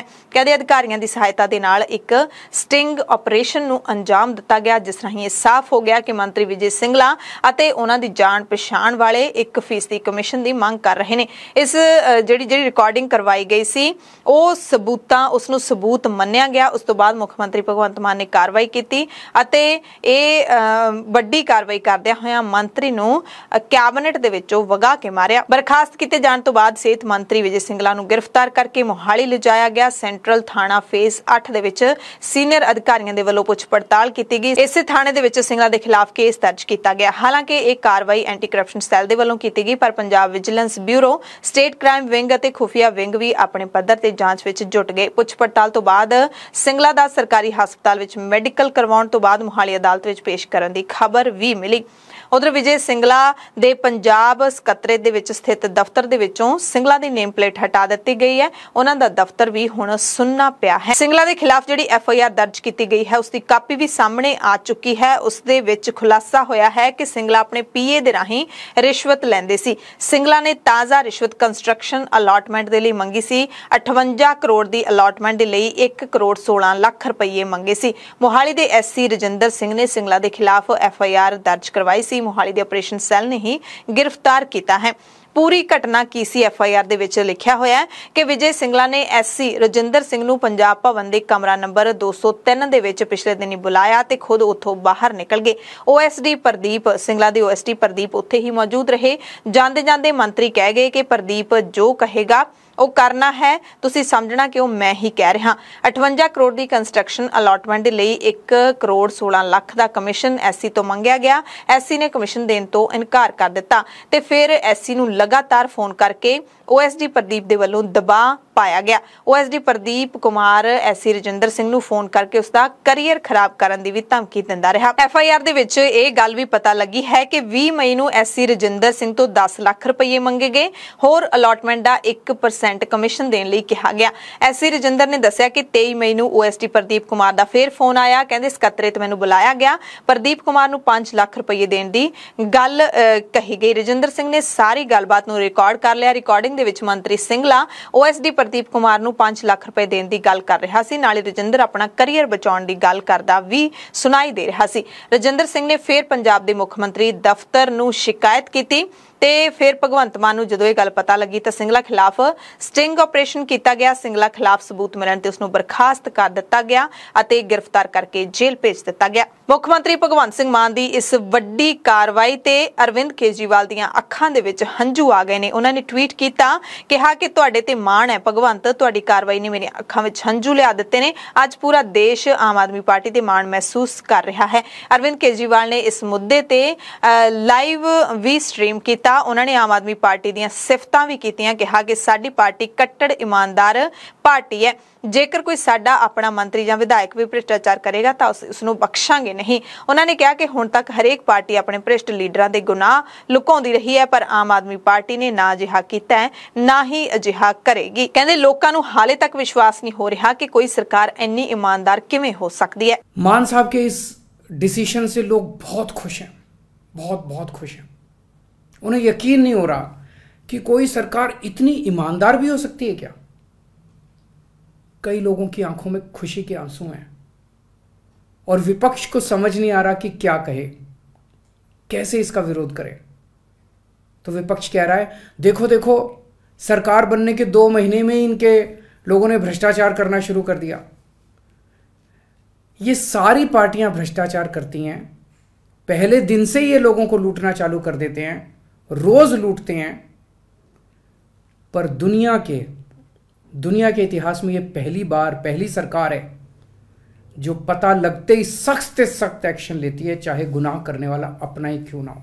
ਤੇ ਜੇ ਹੁਣ ਵਿਜੇ ਸਿੰਗਲਾ ਦੇ ਖਿਲਾਫ ਹੋਈ ਇਸ ਕਾਰਵਾਈ ਤੇ ਵਿਰੋਧੀਆਂ ਦੀ ਗੱਲ ਕਰ ਲਈਏ, ਵਿਰੋਧੀ ਸਿਆਸਤਦਾਨਾਂ ਦੀ ਗੱਲ ਕਰ ਲਈਏ ਜਾਂ ਆਮ ਆਦਮੀ ਪਾਰਟੀ ਦੇ ਲੀਡਰਾਂ ਦੀ ਗੱਲ ਕਰ ਲਈਏ ਤਾਂ ਸਭ ਤੋਂ ਪਹਿਲਾਂ ਸਿੱਧੂ ਮੂਸੇਵਾਲੇ ਦੀ ਗੱਲ ਕਰਾਂਗੇ, ਕਿਉਂਕਿ ਸਿੱਧੂ ਮੂਸੇਵਾਲੇ ਨੂੰ ਹੀ ਵਿਜੇ ਸਿੰਗਲਾ ਨੇ ਮਾਨਸਾ ਤੋਂ ਹਰਾਇਆ ਸੀ। ਸਿੱਧੂ ਮੂਸੇਵਾਲੇ ਨੇ ਤੰਜ ਕੱਸਦਿਆਂ ਕਿਹਾ ਕਿ ਬਾਬਾ ਕਹਿੰਦਾ ਸੀ ਦੇਖੀ ਚੱਲ ਮਰਦਾਨਿਆਂ ਰੰਗ ਕਰਤਾਰ ਦੇ, ਆਪੇ ਮਰ ਜਾਂਦੇ ਜਿਹੜੇ ਦੂਜਿਆਂ ਨੂੰ ਮਾਰਦੇ। ਇੱਕ ਹੋਰ ਪੋਸਟ ਪਾਈ ਸਿੱਧੂ ਨੇ, ਲਿਖਿਆ ਸਭ ਤੋਂ ਖਤਰਨਾਕ ਹੁੰਦਾ ਹੈ ਸਾਰੀਆਂ ਭੇਡਾਂ ਦਾ ਇੱਕੋ ਦਿਨ ਮਰ ਜਾਣਾ, ਤੇ ਨਾਲ ਸਿੱਧੂ ਮੂਸੇਵਾਲੇ ਨੇ ਮਰੀਆਂ ਭੇਡਾਂ ਦੀ ਤਸਵੀਰ ਵੀ ਸਾਂਝੀ ਕੀਤੀ ਹੈ। ਸ਼੍ਰੋਮਣੀ ਅਕਾਲੀ ਦਲ ਦੀ ਗੱਲ ਕਰ ਲਈਏ ਤਾਂ ਚਰਨਜੀਤ ਸਿੰਘ ਬਰਾੜ ਨੇ ਕਿਹਾ ਕਿ ਸਾਰੇ ਮਾਮਲੇ ਦੀ ਹਾਈਕੋਰਟ ਦੇ ਸਿਟਿੰਗ ਜੱਜ ਤੋਂ ਜਾਂਚ ਕਰਵਾਉਣੀ ਚਾਹੀਦੀ ਹੈ। ਇਸ ਮਾਮਲੇ ਵਿੱਚ ਸ਼ਾਮਿਲ ਹੋਰ ਵਿਅਕਤੀਆਂ ਦੀ ਵੀ ਜਾਂਚ ਹੋਣੀ ਚਾਹੀਦੀ ਹੈ। ਕਿਸ ਤੋਂ ਕਮਿਸ਼ਨ ਮੰਗਿਆ ਗਿਆ, ਕੌਣ ਅਧਿਕਾਰੀ ਸਨ। ਕਹਿੰਦੇ ਅਰਵਿੰਦ ਕੇਜਰੀਵਾਲ ਤਾਂ ਦਾਅਵਾ ਕਰਦੇ ਸੀ ਕਿ ਪੰਜਾਬ 'ਚ 10 ਦਿਨਾਂ 'ਚ ਭ੍ਰਿਸ਼ਟਾਚਾਰ ਖਤਮ ਕਰ ਦਿੱਤਾ ਗਿਆ, ਪਰ ਤੁਹਾਡੇ ਤਾਂ ਆਪਣੇ ਘਰ ਵਿੱਚ ਹੀ ਭ੍ਰਿਸ਼ਟਾਚਾਰ ਚੱਲ ਰਿਹਾ ਸੀ। ਕਾਂਗਰਸੀ ਲੀਡਰ ਕੀ ਕਹਿ ਰਹੇ ਨੇ, ਕੁਲਦੀਪ ਵੈਦ, ਉਹਨਾਂ ਨੇ ਭਗਵੰਤ ਮਾਨ ਦੇ ਫੈਸਲੇ ਦਾ ਸਵਾਗਤ ਵੀ ਕੀਤਾ ਹੈ, ਮੁਬਾਰਕਾਂ ਵੀ ਦਿੱਤੀਆਂ ਨੇ, ਪਰ ਨਾਲ ਨਸੀਹਤ ਵੀ ਦਿੱਤੀ ਹੈ ਕਿ ਹਾਲੇ ਭਗਵੰਤ ਮਾਨ ਨੂੰ ਭ੍ਰਿਸ਼ਟਾਚਾਰ ਦੇ ਮਾਮਲੇ 'ਚ ਹੋਰ ਬਹੁਤ ਕੁਝ ਕਰਨ ਦੀ ਲੋੜ ਹੈ। ਕੈਪਟਨ ਅਮਰਿੰਦਰ ਸਿੰਘ ਨੇ ਵੀ ਭ੍ਰਿਸ਼ਟਾਚਾਰ ਨੂੰ ਨੱਥ ਪਾਉਣ ਦੀ ਗੱਲ ਕੀਤੀ ਸੀ, ਪਰ ਐਕਸ਼ਨ ਨਹੀਂ ਲਿਆ। ਇਸੇ ਕਰਕੇ ਲੋਕਾਂ ਨੇ ਸੱਤਾ ਚੋਂ ਬਾਹਰ ਕਰ ਦਿੱਤਾ ਤੇ ਇਸ ਬਿਮਾਰੀ ਨੂੰ ਦੂਰ ਕਰਨਾ ਬੜਾ ਜ਼ਰੂਰੀ ਹੈ। ਬੀਜੇਪੀ ਲੀਡਰ ਵੀ ਬੋਲੇ ਨੇ, ਸੁਭਾਸ਼ ਸ਼ਰਮਾ ਨੇ ਮਾਨ ਦੇ ਫੈਸਲੇ ਦੀ ਸ਼ਲਾਘਾ ਨਹੀਂ ਕੀਤੀ, ਬਲਕਿ ਸਰਕਾਰ ਦੀ ਆਲੋਚਨਾ ਕੀਤੀ। ਕਹਿੰਦੇ ਸੱਤਾ 'ਚ ਆਉਣ ਤੋਂ ਬਾਅਦ ਪੂਰੇ ਦੇਸ਼ ਵਿੱਚ ਇਹਨਾਂ ਨੇ ਢੰਡੋਰਾ ਪਿੱਟਿਆ ਸੀ ਕਿ 20 ਦਿਨਾਂ ਦੇ ਵਿੱਚ ਭ੍ਰਿਸ਼ਟਾਚਾਰ ਖਤਮ ਕਰ ਦੇਵਾਂਗੇ। ਅਰਵਿੰਦ ਕੇਜਰੀਵਾਲ ਨੇ ਤਾਂ ਦਾਅਵਾ ਵੀ ਕੀਤਾ ਸੀ ਜੇ 20 ਦਿਨਾਂ ਦੇ ਵਿੱਚ ਭ੍ਰਿਸ਼ਟਾਚਾਰ ਖਤਮ ਹੋ ਚੁੱਕਿਆ ਸੀ ਤਾਂ ਫਿਰ ਤੁਹਾਡੇ ਮੰਤਰੀ ਨੂੰ ਭ੍ਰਿਸ਼ਟ ਬਣਨ ਦੀ ਕੀ ਲੋੜ ਪੈ ਗਈ ਸੀ। ਉਹਨਾਂ ਨੇ ਇਲਜ਼ਾਮ ਲਾਇਆ ਕਿ ਪੰਜਾਬ ਦੇ ਵਿੱਚ ਭ੍ਰਿਸ਼ਟਾਚਾਰ ਘਟਿਆ ਨਹੀਂ, ਸਗੋਂ ਵਧਿਆ ਹੈ, ਥੱਲੇ ਤੋਂ ਲੈ ਕੇ ਉਤਲੇ ਪੱਧਰ ਤੱਕ ਵਧਿਆ ਹੈ। ਤੇ ਸਵਾਲ ਤਾਂ ਇਹ ਬਣਦਾ ਹੈ ਕਿ ਵਿਜੇ ਸਿੰਗਲਾ ਨੂੰ ਮੰਤਰੀ ਬਣਾਉਣ ਦੀ ਚੁਆਇਸ ਕਿਹਦੀ ਸੀ। ਬੀਜੇਪੀ ਦੇ ਇੱਕ ਹੋਰ ਸੀਨੀਅਰ ਲੀਡਰ ਹਰਜੀਤ ਗਰੇਵਾਲ ਨੇ ਵੀ ਬਿਆਨ ਦਿੱਤਾ ਹੈ। ਉਹਨਾਂ ਨੇ ਕਿਹਾ ਕਿ ਭਗਵੰਤ ਮਾਨ ਨੂੰ ਸਰਕਾਰ ਚਲਾਉਣ ਦਾ ਕੋਈ ਤਜਰਬਾ ਹੀ ਨਹੀਂ ਹੈ। ਜੇਕਰ ਕੋਈ ਭ੍ਰਿਸ਼ਟਾਚਾਰ ਦੇ ਵਿੱਚ ਸ਼ਾਮਲ ਸੀ ਤਾਂ ਉਸ ਨੂੰ ਪਹਿਲਾਂ ਬੁਲਾ ਕੇ ਪੁੱਛਣਾ ਚਾਹੀਦਾ ਸੀ, ਗੱਲ ਕਰਨੀ ਚਾਹੀਦੀ ਸੀ, ਜਵਾਬ ਦੇਣ ਲਈ ਸਮਾਂ ਦੇਣਾ ਚਾਹੀਦਾ ਸੀ। ਯਾਨੀ ਕਿ ਗਰੇਵਾਲ ਨੂੰ ਲੱਗਦਾ ਹੈ ਕਿ ਇਹ ਗਲਤ ਕੀਤਾ ਗਿਆ ਹੈ। ਉਹ ਕਹਿੰਦੇ ਇਹ ਕੋਈ ਤਰੀਕਾ ਨਹੀਂ ਹੈ ਕਿ ਕਿਸੇ ਨੂੰ ਵੀ ਇੱਕਦਮ ਚੁੱਕ ਕੇ ਬਰਖਾਸਤ ਕਰ ਦਿਓ। ਹਾਲਾਂਕਿ ਮੁੱਖ ਮੰਤਰੀ ਭਗਵੰਤ ਮਾਨ ਨੇ ਇਹ ਕਿਹਾ ਹੈ ਕਿ ਮੰਤਰੀ ਵਿਜੇ ਸਿੰਗਲਾ ਨੇ ਇਹ ਗੁਨਾਹ ਹੈ ਜਿਹੜਾ ਉਹ ਕਬੂਲ ਕੀਤਾ ਹੈ। ਕਾਂਗਰਸ ਦੇ ਹੋਰ ਲੀਡਰਾਂ ਦੀ ਗੱਲ ਕਰ ਲਈਏ ਤਾਂ ਪੰਜਾਬ ਪ੍ਰਦੇਸ਼ ਕਾਂਗਰਸ ਦੇ ਸਾਬਕਾ ਪ੍ਰਧਾਨ ਤੇ ਬੀਜੇਪੀ ਦੇ ਲੀਡਰ ਹੁਣ ਸੁਨੀਲ ਜਾਖੜ ਨੇ ਭਗਵੰਤ ਮਾਨ ਦੇ ਫੈਸਲੇ ਦਾ ਸਵਾਗਤ ਕੀਤਾ ਹੈ। ਉਹਨਾਂ ਨੇ ਕਿਹਾ ਕਿ ਬਹੁਤ ਹੀ ਸ਼ਲਾਘਾਯੋਗ ਫੈਸਲਾ ਹੈ, ਪਰ ਬਹੁਤ ਸਾਰੇ ਵਿਧਾਇਕਾਂ ਉੱਤੇ ਅਪਰਾਧਿਕ ਦੋਸ਼ਾਂ ਦਾ ਸਾਹਮਣਾ ਕਰਨ ਦੀਆਂ ਰਿਪੋਰਟਾਂ ਦੇ ਮੱਦੇਨਜ਼ਰ ਆਮ ਆਦਮੀ ਪਾਰਟੀ ਦਾ ਇਹ ਕਦਮ ਇੱਕ ਚਲਾਕ ਭਰੀ ਚਾਲ ਹੋ ਸਕਦੀ ਹੈ। ਕਹਿੰਦੇ ਆਪ ਆਪਣੇ ਹੀ ਮੰਤਰੀ ਤੇ ਸਟਿੰਗ ਆਪਰੇਸ਼ਨ ਕਰਕੇ ਇਸ ਕਮਜ਼ੋਰੀ ਨੂੰ ਨੇਕੀ ਵਿੱਚ ਬਦਲਣ ਦੀ ਕੋਸ਼ਿਸ਼ ਕਰ ਰਹੀ ਹੈ। ਇੱਕੋ ਪੱਥਰ ਦੇ ਨਾਲ ਦੋ ਪੰਛੀਆਂ ਨੂੰ ਮਾਰਿਆ ਜਾ ਰਿਹਾ ਹੈ। ਪੰਜਾਬ ਯੂਥ ਕਾਂਗਰਸ ਦੇ ਪ੍ਰਧਾਨ ਬਰਿੰਦਰ ਸਿੰਘ ਢਿੱਲੋਂ ਨੇ ਵੀ ਮਾਨ ਸਰਕਾਰ ਦੇ ਫੈਸਲੇ ਦਾ ਸਵਾਗਤ ਕੀਤਾ ਹੈ, ਪਰ ਨਾਲ ਹੀ ਢਿੱਲੋਂ ਨੇ ਮੰਤਰੀਆਂ ਦੀ ਚੋਣ ਤੇ ਸਵਾਲ ਵੀ ਚੁੱਕੇ ਨੇ। ਉਹਨਾਂ ਨੇ ਕਿਹਾ ਕਿ ਮਤਲਬ ਇਹਨਾਂ ਨੇ ਸਰਕਾਰ ਵਿੱਚ ਇਹੋ ਜਿਹੇ ਬੰਦੇ ਭਰਤੀ ਕੀਤੇ ਹੋਏ ਸੀ ਜਿਹੜੇ ਕਿ ਭ੍ਰਿਸ਼ਟਾਚਾਰ ਖੁਦ ਹੀ ਕਰ ਰਹੇ ਸੀ। ਕਹਿੰਦੇ ਸਰਕਾਰ ਆਪ ਹੀ ਮੰਨ ਰਹੀ ਹੈ ਕਿ ਇਹਨਾਂ ਦੇ ਬੰਦੇ ਭ੍ਰਿਸ਼ਟ ਨੇ, ਕਿਸੇ ਖਿਲਾਫ ਐਕਸ਼ਨ ਲੈਣਾ ਕੋਈ ਉਪਲਬਧੀ ਨਹੀਂ ਹੁੰਦੀ। ਗੱਲ ਤਾਂ ਇਹ ਹੈ ਕਿ ਇਹਨਾਂ ਭ੍ਰਿਸ਼ਟਾਂ ਦੀ ਚੋਣ ਕਿਸਨੇ ਕੀਤੀ ਸੀ। 5 ਮਹੀਨਿਆਂ ਨੂੰ ਕਹਿੰਦੇ ਇਹ ਅਗਲਾ ਕਿਸੇ ਮੰਤਰੀ ਨੂੰ ਭ੍ਰਿਸ਼ਟ ਦੱਸ ਕੇ ਉਹਨੂੰ ਬਾਹਰ ਕੱਢ ਦੇਣਗੇ। ਗੱਲ ਤਾਂ ਇਹ ਹੈ ਨਾ ਕਿ ਚੋਣ ਕਿਹਨੇ ਕੀਤੀ ਸੀ। ਭੁਲੱਥ ਤੋਂ ਕਾਂਗਰਸ ਵਿਧਾਇਕ ਸੁਖਪਾਲ ਖਹਿਰਾ ਨੇ ਵੀ ਭਗਵੰਤ ਮਾਨ ਦੇ ਫੈਸਲੇ ਦੀ ਸ਼ਲਾਘਾ ਕੀਤੀ ਹੈ। ਵਧਾਈ ਦਿੰਦਿਆਂ ਕਿਹਾ ਕਿ ਭ੍ਰਿਸ਼ਟਾਚਾਰ ਦੇ ਦੋਸ਼ਾਂ ਹੇਠ ਆਪਣੇ ਮੰਤਰੀ ਨੂੰ ਬਰਖਾਸਤ ਕਰਨਾ ਇੱਕ ਦਲੇਰੀ ਭਰਿਆ ਫੈਸਲਾ ਹੈ। ਤਾਕਤਵਰਾਂ ਦੇ ਵਿਰੁੱਧ ਇਹ ਸਖਤ ਕਾਰਵਾਈ ਸਾਰੇ ਭ੍ਰਿਸ਼ਟ ਸਿਆਸਤਦਾਨਾਂ ਤੇ ਨੌਕਰਸ਼ਾਹਾਂ ਨੂੰ ਪੂਰੇ ਪੰਜਾਬ ਦੇ ਵਿੱਚ ਸੁਨੇਹਾ ਦੇਵੇਗੀ। ਕਹਿੰਦੇ ਮੈਂ ਹਮੇਸ਼ਾ ਹੀ ਕਿਹਾ ਕਿ ਚੰਗੇ ਫੈਸਲਿਆਂ ਦਾ ਸਵਾਗਤ ਕਰਾਂਗੇ। ਨਾਲ ਹੀ ਉਹਨਾਂ ਨੇ ਇੱਕ ਹੋਰ ਟਵੀਟ ਕੀਤਾ ਹੈ, ਕੈਪਟਨ ਅਮਰਿੰਦਰ ਸਿੰਘ ਦੇ ਨਾਲ ਤੁਲਨਾ ਕਰਦਿਆਂ ਕਿਹਾ ਕਿ ਭਗਵੰਤ ਮਾਨ ਦਾ ਇਹ ਦਲੇਰਾਨਾ ਐਕਸ਼ਨ ਕਾਂਗਰਸ ਦੇ ਜਿਹੜੇ ਸਾਬਕਾ ਸੀਐਮ ਕੈਪਟਨ ਅਮਰਿੰਦਰ ਸਿੰਘ ਦੇ ਲਈ ਇੱਕ ਸਬਕ ਹੈ। ਜੇ ਉਹ ਆਪਣੇ ਭ੍ਰਿਸ਼ਟ ਮੰਤਰੀਆਂ ਤੇ ਕਾਂਗਰਸੀ ਲੀਡਰਾਂ ਖਿਲਾਫ ਐਕਸ਼ਨ ਲੈਂਦੇ ਤਾਂ ਅੱਜ ਉਹ ਵਿਰੋਧੀ ਧਿਰ ਵਾਲੀ ਥਾਂ ਤੇ ਨਾ ਹੁੰਦੇ। ਰਾਜਕੁਮਾਰ ਵੇਰਕਾ ਨੇ ਕਿਹਾ ਕਿ ਸਿੰਗਲਾ ਨੇ ਕਿਸੇ ਕੰਪਨੀ ਤੋਂ 1% ਕਮਿਸ਼ਨ ਨਹੀਂ ਮੰਗਿਆ। ਅਸਲ ਦੇ ਵਿੱਚ ਕਮਿਸ਼ਨ ਮੰਗਣ ਦਾ ਅਧਿਕਾਰ ਭਾਵੇਂ ਨਹੀਂ ਹੈ, ਪਰ ਕੇਜਰੀਵਾਲ ਦੀਆਂ ਤਾਂ ਆਪਣੀਆਂ ਹੀ ਟੀਮਾਂ ਕਮਿਸ਼ਨ ਮੰਗ ਰਹੀਆਂ ਨੇ। ਕਹਿੰਦੇ ਅਸਲ ਦੇ ਵਿੱਚ ਇਹਨਾਂ ਵਿੱਚ ਕਮਿਸ਼ਨ ਨੂੰ ਲੈ ਕੇ ਝਗੜਾ ਪੈ ਗਿਆ ਕਿ ਕਮਿਸ਼ਨ ਮੰਤਰੀ ਮੰਗਣ ਜਾਂ ਫਿਰ ਕੇਜਰੀਵਾਲ ਦੀ ਟੀਮ ਮੰਗੇ। ਕਹਿੰਦੇ ਕੇਜਰੀਵਾਲ ਕੋਲੇ ਤਾਂ ਲੱਖਾਂ ਕਰੋੜਾਂ ਦਾ ਚੰਦਾ ਇਕੱਠਾ ਹੋ ਰਿਹਾ ਹੈ, ਇਹ ਛੋਟੀ ਮੱਛੀ ਨੂੰ ਹੱਥ ਪਾ ਰਹੇ ਨੇ, ਜਦਕਿ ਕੇਜਰੀਵਾਲ ਦਾ ਤਾਂ ਸਾਰਾ ਤਲਾਬ ਹੀ ਗੰਦਾ ਹੈ। ਜੇ ਹੁਣ ਆਮ ਆਦਮੀ ਪਾਰਟੀ ਦੀ ਗੱਲ ਕਰ ਲਈਏ ਤਾਂ ਇਹਨਾਂ ਨੇ ਜ਼ਾਹਿਰ ਤੌਰ ਤੇ ਆਪਣੀ ਪਾਰਟੀ ਦੇ ਇਸ ਕਦਮ ਦੀ ਸਰਾਹਨਾ ਹੀ ਕਰਨੀ ਹੈ। ਆਮ ਆਦਮੀ ਪਾਰਟੀ ਦੇ ਦੇ ਬੁਲਾਰੇ ਮਾਲਵਿੰਦਰ ਸਿੰਘ ਕੰਗ ਨੇ ਕਿਹਾ ਕਿ ਗੱਲ ਸਪਸ਼ਟ ਹੈ, ਭਗਵੰਤ ਮਾਨ ਨੇ ਉਸੇ ਰਾਜਨੀਤੀ ਨੂੰ ਅੱਗੇ ਵਧਾਇਆ ਹੈ ਜਿਸ ਦੀ ਸ਼ੁਰੂਆਤ ਕੇਜਰੀਵਾਲ ਨੇ 2015 ਦੇ ਵਿੱਚ ਕਰ ਦਿੱਤੀ ਸੀ, ਜਦਕਿ ਪਹਿਲੀਆਂ ਸਰਕਾਰਾਂ ਆਪਣੇ ਲੀਡਰਾਂ ਨੂੰ ਬਚਾਉਂਦੀਆਂ ਰਹੀਆਂ ਨੇ। ਆਮ ਆਦਮੀ ਪਾਰਟੀ ਦੀ ਵਿਧਾਇਕਾ ਅਨਮੋਲ ਗਗਨ ਮਾਨ ਨੇ ਕਿਹਾ ਕਿ ਪੰਜਾਬ ਦੀ ਸਿਆਸਤ ਦੇ ਇਤਿਹਾਸ ਵਿੱਚ ਪਹਿਲੀ ਵਾਰੀ ਹੋਇਆ ਹੈ ਕਿ ਕਿਸੇ ਮੁੱਖ ਮੰਤਰੀ ਨੇ ਆਪਣੇ ਮੰਤਰੀ ਮੰਡਲ ਵਿੱਚੋਂ ਕਿਸੇ ਮੰਤਰੀ ਨੂੰ ਬਾਹਰ ਕੱਢ ਕੇ ਪੁਲਿਸ ਨੂੰ ਉਸ ਖਿਲਾਫ ਕਾਰਵਾਈ ਦੇ ਹੁਕਮ ਦਿੱਤੇ ਹੋਣ। ਅਨਮੋਲ ਨੇ ਇਸ ਫੈਸਲੇ ਦੀ ਸ਼ਲਾਘਾ ਕੀਤੀ ਹੈ। ਆਮ ਆਦਮੀ ਪਾਰਟੀ ਦੇ ਸਹਿ ਇੰਚਾਰਜ ਤੇ ਰਾਜ ਸਭਾ ਮੈਂਬਰ ਰਾਘਵ ਚੱਡਾ ਨੇ ਵੀ ਤਾਰੀਫ ਹੀ ਕਰਨੀ ਸੀ। ਟਵੀਟ ਕੀਤਾ, ਆਮ ਆਦਮੀ ਪਾਰਟੀ ਹੀ ਇੱਕ ਅਜਿਹੀ ਪਾਰਟੀ ਹੈ ਜਿਸ ਕੋਲ ਭ੍ਰਿਸ਼ਟਾਚਾਰ ਖਿਲਾਫ ਆਪਣੀ ਹੀ ਸਰਕਾਰ ਖਿਲਾਫ ਕਾਰਵਾਈ ਕਰਨ ਦੀ ਹਿੰਮਤ ਹੈ। ਅਸੀਂ ਕਹਿੰਦੇ ਪਹਿਲਾਂ ਇਹ ਦਿੱਲੀ ਵਿੱਚ ਦੇਖਿਆ ਸੀ, ਪਰ ਹੁਣ ਅਸੀਂ ਇਸ ਨੂੰ ਪੰਜਾਬ 'ਚ ਦੇਖ ਰਹੇ ਹਾਂ। ਸਾਡੀ ਸਰਕਾਰ ਵਿੱਚ ਭ੍ਰਿਸ਼ਟਾਂ ਦੇ ਲਈ ਕੋਈ ਥਾਂ ਨਹੀਂ ਹੈ। ਹੁਣ ਤੁਹਾਨੂੰ ਦਿਖਾਉਂਦੇ ਹਾਂ ਮਾਨਸਾ ਜ਼ਿਲ੍ਹੇ ਦੇ ਵਿੱਚ ਸ਼ਹਿਰ ਦੇ ਵਿੱਚ ਵਿਜੇ ਸਿੰਗਲਾ ਦੇ ਉਸ ਘਰ ਦੀਆਂ ਤਸਵੀਰਾਂ ਜਿਹੜਾ ਉਹਨਾਂ ਨੇ ਨਵਾਂ ਬਣਾਇਆ ਸੀ ਤੇ ਨਵਾਂ ਘਰ ਰਾਸ ਨਹੀਂ ਆਇਆ। ਮੰਤਰੀ ਸਾਹਿਬ ਨੂੰ ਮੰਤਰੀ ਮੰਡਲ ਚੋਂ ਕੱਢੇ ਜਾਣ ਤੋਂ ਬਾਅਦ, ਗ੍ਰਿਫਤਾਰ ਕੀਤੇ ਜਾਣ ਤੋਂ ਬਾਅਦ ਉਹਨਾਂ ਦਾ ਪਰਿਵਾਰ ਵੀ ਰੂਪੋਸ਼ ਹੋ ਗਿਆ। ਪਹਿਲਾਂ ਜਦੋਂ ਉਹਨਾਂ ਦੀ ਮਾਨਸਾ ਸਥਿਤ ਕੋਠੀ ਦੇ ਆਲੇ ਦੁਆਲੇ ਭੀੜ ਹੀ ਲੱਗੀ ਰਹਿੰਦੀ ਸੀ, ਪਰ ਹੁਣ ਉਹਨਾਂ ਦੇ ਘਰ ਦੇ ਮੂਹਰੇ ਸਨਾਟਾ ਛਾਇਆ ਹੋਇਆ, ਕਿਉਂਕਿ ਇੱਕਦਮ ਜਦੋਂ ਇਹ ਵੱਡੀ ਖਬਰ ਮਿਲੀ ਹੈ ਕਿ ਸਿੰਗਲਾ ਨੂੰ ਕੈਬਨਿਟ ਚੋਂ ਵੀ ਕੱਢ ਦਿੱਤਾ ਗਿਆ, ਪਰਚਾ ਵੀ ਦਰਜ ਹੋ ਗਿਆ, ਗ੍ਰਿਫਤਾਰ ਵੀ ਕਰ ਲਿਆ, ਜੇਲ੍ਹ ਵੀ ਭੇਜ ਦਿੱਤਾ ਗਿਆ, ਤਾਂ ਉਹਨਾਂ ਦੇ ਸਮਰਥਕਾਂ, ਪਾਰਟੀ ਵਰਕਰਾਂ, ਰਿਸ਼ਤੇਦਾਰਾਂ, ਪਰਿਵਾਰਕ ਮੈਂਬਰਾਂ ਦੇ ਵਿੱਚ ਇੱਕਦਮ ਮਾਯੂਸੀ ਛਾ ਗਈ ਹੈ। ਕੋਈ ਵੀ ਉਹਨਾਂ ਦੇ ਘਰ ਦੇ ਨੇੜੇ ਤੇੜੇ ਫੜਕ ਨਹੀਂ ਰਿਹਾ। ਵਿਜੇ ਸਿੰਗਲਾ ਨੇ ਵਾਰਡ ਨੰਬਰ 10 ਚੋਂ ਆਪਣਾ ਪੁਰਾਣਾ ਘਰ ਵੇਚ ਕੇ ਕਰੀਬ 16 ਦਿਨ ਪਹਿਲਾਂ ਹੀ ਚਕੇਰੀਆਂ ਰੋਡ ਸਥਿਤ ਨਵੀਂ ਕੋਠੀ 'ਚ ਆਪਣੀ ਰਿਹਾਇਸ਼ ਕੀਤੀ ਸੀ, ਜਿੱਥੇ ਇੱਕ ਦਿਨ ਪਹਿਲਾਂ ਹੀ ਲੋਕਾਂ ਦੀਆਂ ਮੁਸ਼ਕਿਲਾਂ, ਕੰਮਕਾਰ ਦੀ ਸੁਣਵਾਈ ਕਰਕੇ ਉਹ ਸੋਮਵਾਰ ਨੂੰ ਚੰਡੀਗੜ੍ਹ ਗਏ ਸੀ। ਮੰਗਲਵਾਰ ਨੂੰ ਯਾਨੀ ਕਿ ਅੱਜ ਭ੍ਰਿਸ਼ਟਾਚਾਰ ਦੇ ਮਾਮਲੇ ਦੇ ਵਿੱਚ ਉਹ ਫਸ ਗਏ ਨੇ ਤੇ ਹੁਣ ਮਾਨਸਾ ਵਾਲਾ ਨਵਾਂ ਘਰ ਹੈ ਜਿਹੜਾ ਉਹ ਸੁੰਨਮਸਾਨ ਹੋਇਆ ਪਿਆ। ਉੱਥੇ ਸਿਰਫ ਪੁਲਿਸ ਦਾ ਪਹਿਰਾ ਹੀ ਦਿਖਾਈ ਦੇ ਰਿਹਾ ਹੈ। ਤਾਜ਼ਾ ਖਬਰ ਇਹ ਮਿਲ ਰਹੀ ਹੈ ਕਿ ਗ੍ਰਿਫਤਾਰ ਕੀਤੇ ਗਏ ਵਿਜੇ ਸਿੰਗਲਾ ਅਤੇ ਉਹਨਾਂ ਦੇ OSD ਪ੍ਰਦੀਪ ਕੁਮਾਰ ਦੋਨਾਂ ਨੂੰ ਇਸ ਮਾਮਲੇ ਦੇ ਵਿੱਚ ਗ੍ਰਿਫਤਾਰ ਕੀਤਾ ਗਿਆ ਹੈ। ਉਹਨਾਂ ਨੂੰ ਅਦਾਲਤ ਦੇ ਵਿੱਚ ਪੇਸ਼ ਕੀਤਾ ਗਿਆ ਤੇ 27 ਮਈ ਤੱਕ 3 ਦਿਨਾਂ ਦੇ ਪੁਲਿਸ ਰਿਮਾਂਡ ਤੇ ਭੇਜ ਦਿੱਤਾ ਗਿਆ ਤੇ ਹੁਣ ਪੁਲਿਸ ਇਹਨਾਂ ਦੋਵਾਂ ਜਣਿਆਂ ਤੋਂ ਪੁੱਛ ਪੜਤਾਲ ਕਰੇਗੀ। ਇਸ ਨੂੰ ਸਮੇਂ ਦਾ ਚੱਕਰ ਹੀ ਕਿਹਾ ਜਾ ਸਕਦਾ ਹੈ, ਕੁਦਰਤ ਦੇ ਰੰਗ ਹੀ ਕਿਹਾ ਜਾ ਸਕਦਾ ਹੈ ਕਿ ਕੱਲ ਤੱਕ ਜੋ ਬੰਦਾ ਮੰਤਰੀ ਸੀ, ਜਾਂ ਕਹਿ ਲਈਏ ਕਿ ਮੰਗਲਵਾਰ ਤੜਕੇ ਤੱਕ ਜਿਹੜਾ ਬੰਦਾ ਕੈਬਨਿਟ ਮੰਤਰੀ ਸੀ, ਕੈਬਨਿਟ ਰੈਂਕ ਸੀ ਉਹਦੇ ਕੋਲੇ, ਉਸ ਨੂੰ ਸ਼ਾਮ ਤੱਕ ਪੁਲਿਸ ਦੀ ਹਵਾਲਾਤ ਦੇ ਵਿੱਚ ਰਹਿਣਾ ਪੈ ਰਿਹਾ ਹੈ ਤੇ ਪੁਲਿਸ ਇੱਕ ਮੁਲਜ਼ਮ ਦੇ ਵਾਂਗੂ, ਇੱਕ ਮੁਜਰਮ ਦੇ ਵਾਂਗੂ ਉਹਨਾਂ ਤੋਂ ਪੁੱਛ ਪੜਤਾਲ ਕਰੇਗੀ। ਇਹ ਹੈ ਕਿ ਸਿਰਫ ਤੇ ਸਿਰਫ ਪੈਸੇ ਦਾ ਲਾਲਚ। ਬਹੁਤ ਵੱਡਾ ਸਬਕ ਹੈ ਇਸ ਘਟਨਾ ਤੋਂ ਸਿੱਖਣ ਦੇ ਲਈ ਕਿ ਪੈਸੇ ਦੇ ਚੰਦ ਕੁ ਪੈਸਿਆਂ ਦੀ ਖਾਤਰ ਤੁਸੀਂ ਕਿਵੇਂ ਆਪਣਾ ਵੱਡਾ ਅਹੁਦਾ, ਆਪਣਾ ਸਭ ਕੁਝ ਗਵਾ ਲੈਂਦੇ ਹੋ। ਤੁਹਾਡੀ ਇੱਜ਼ਤ ਵੀ ਗਈ, ਤੁਹਾਡਾ ਅਹੁਦਾ ਵੀ ਗਿਆ, ਤੁਹਾਡਾ ਪਰਿਵਾਰ ਹੈ ਜਿਹੜਾ ਉਹ ਵੀ ਰੁਲ ਜੂਗਾ। ਪਰ ਇੱਥੇ ਤੁਹਾਨੂੰ ਇਹ ਜ਼ਰੂਰ ਦੱਸ ਦਿੰਦੇ ਹਾਂ ਕਿ ਮਾਨਸਾ ਤੋਂ ਅਸੀਂ ਜਿਹੜਾ ਕੁਝ ਲੋਕਾਂ ਦੇ ਨਾਲ ਗੱਲਬਾਤ ਕੀਤੀ ਸੀ, ਆਪਣਾ ਇੱਕ ਲਾਈਵ ਸ਼ੋਅ ਕੀਤਾ ਸੀ, ਉਸ ਦੇ ਵਿੱਚ ਉਹਨਾਂ ਦੇ ਨਾਲ ਅਸੀਂ ਗੱਲਬਾਤ ਕੀਤੀ ਤਾਂ ਦੁੱਖ ਵੀ ਜਤਾਇਆ। ਮਾਨਸਾ ਦੇ ਲੋਕ, ਮਾਨਸਾ ਦੇ ਖਾਸ ਕਰਕੇ ਆਮ ਆਦਮੀ ਪਾਰਟੀ ਦੇ ਵਰਕਰਾਂ ਨੇ ਹੀ ਸਾਨੂੰ ਫੋਨ ਕੀਤਾ ਸੀ। ਉਹਨਾਂ ਨੇ ਕਿਹਾ ਕਿ ਅਸੀਂ ਆਪਣੀ ਪੂਰਾ ਜਿਹੜਾ ਸਮਾਂ ਲਾਤਾ ਸੀ, ਪੂਰੀ ਆਪਣੀ ਜਾਨ ਹੂਲ ਕੇ ਇਸ ਪਾਰਟੀ ਦੇ ਲਈ ਪ੍ਰਚਾਰ ਕੀਤਾ ਸੀ, ਪਰ ਸਾਨੂੰ ਦੂਸਰੀ ਵਾਰੀ ਧੋਖਾ ਮਿਲਿਆ। ਪਹਿਲਾਂ ਅਸੀਂ ਨਾਜਰ ਸਿੰਘ ਮਾਨਸ਼ਾਹੀਆ ਨੂੰ ਜਿਤਾਇਆ, ਉਸ ਤੋਂ ਬਾਅਦ ਅਸੀਂ ਵਿਜੇ ਸਿੰਗਲਾ ਨੂੰ ਜਿਤਾਇਆ, ਦੋਵੇਂ ਇੱਕੋ ਜਿਹੇ ਨਿਕਲ ਗਏ।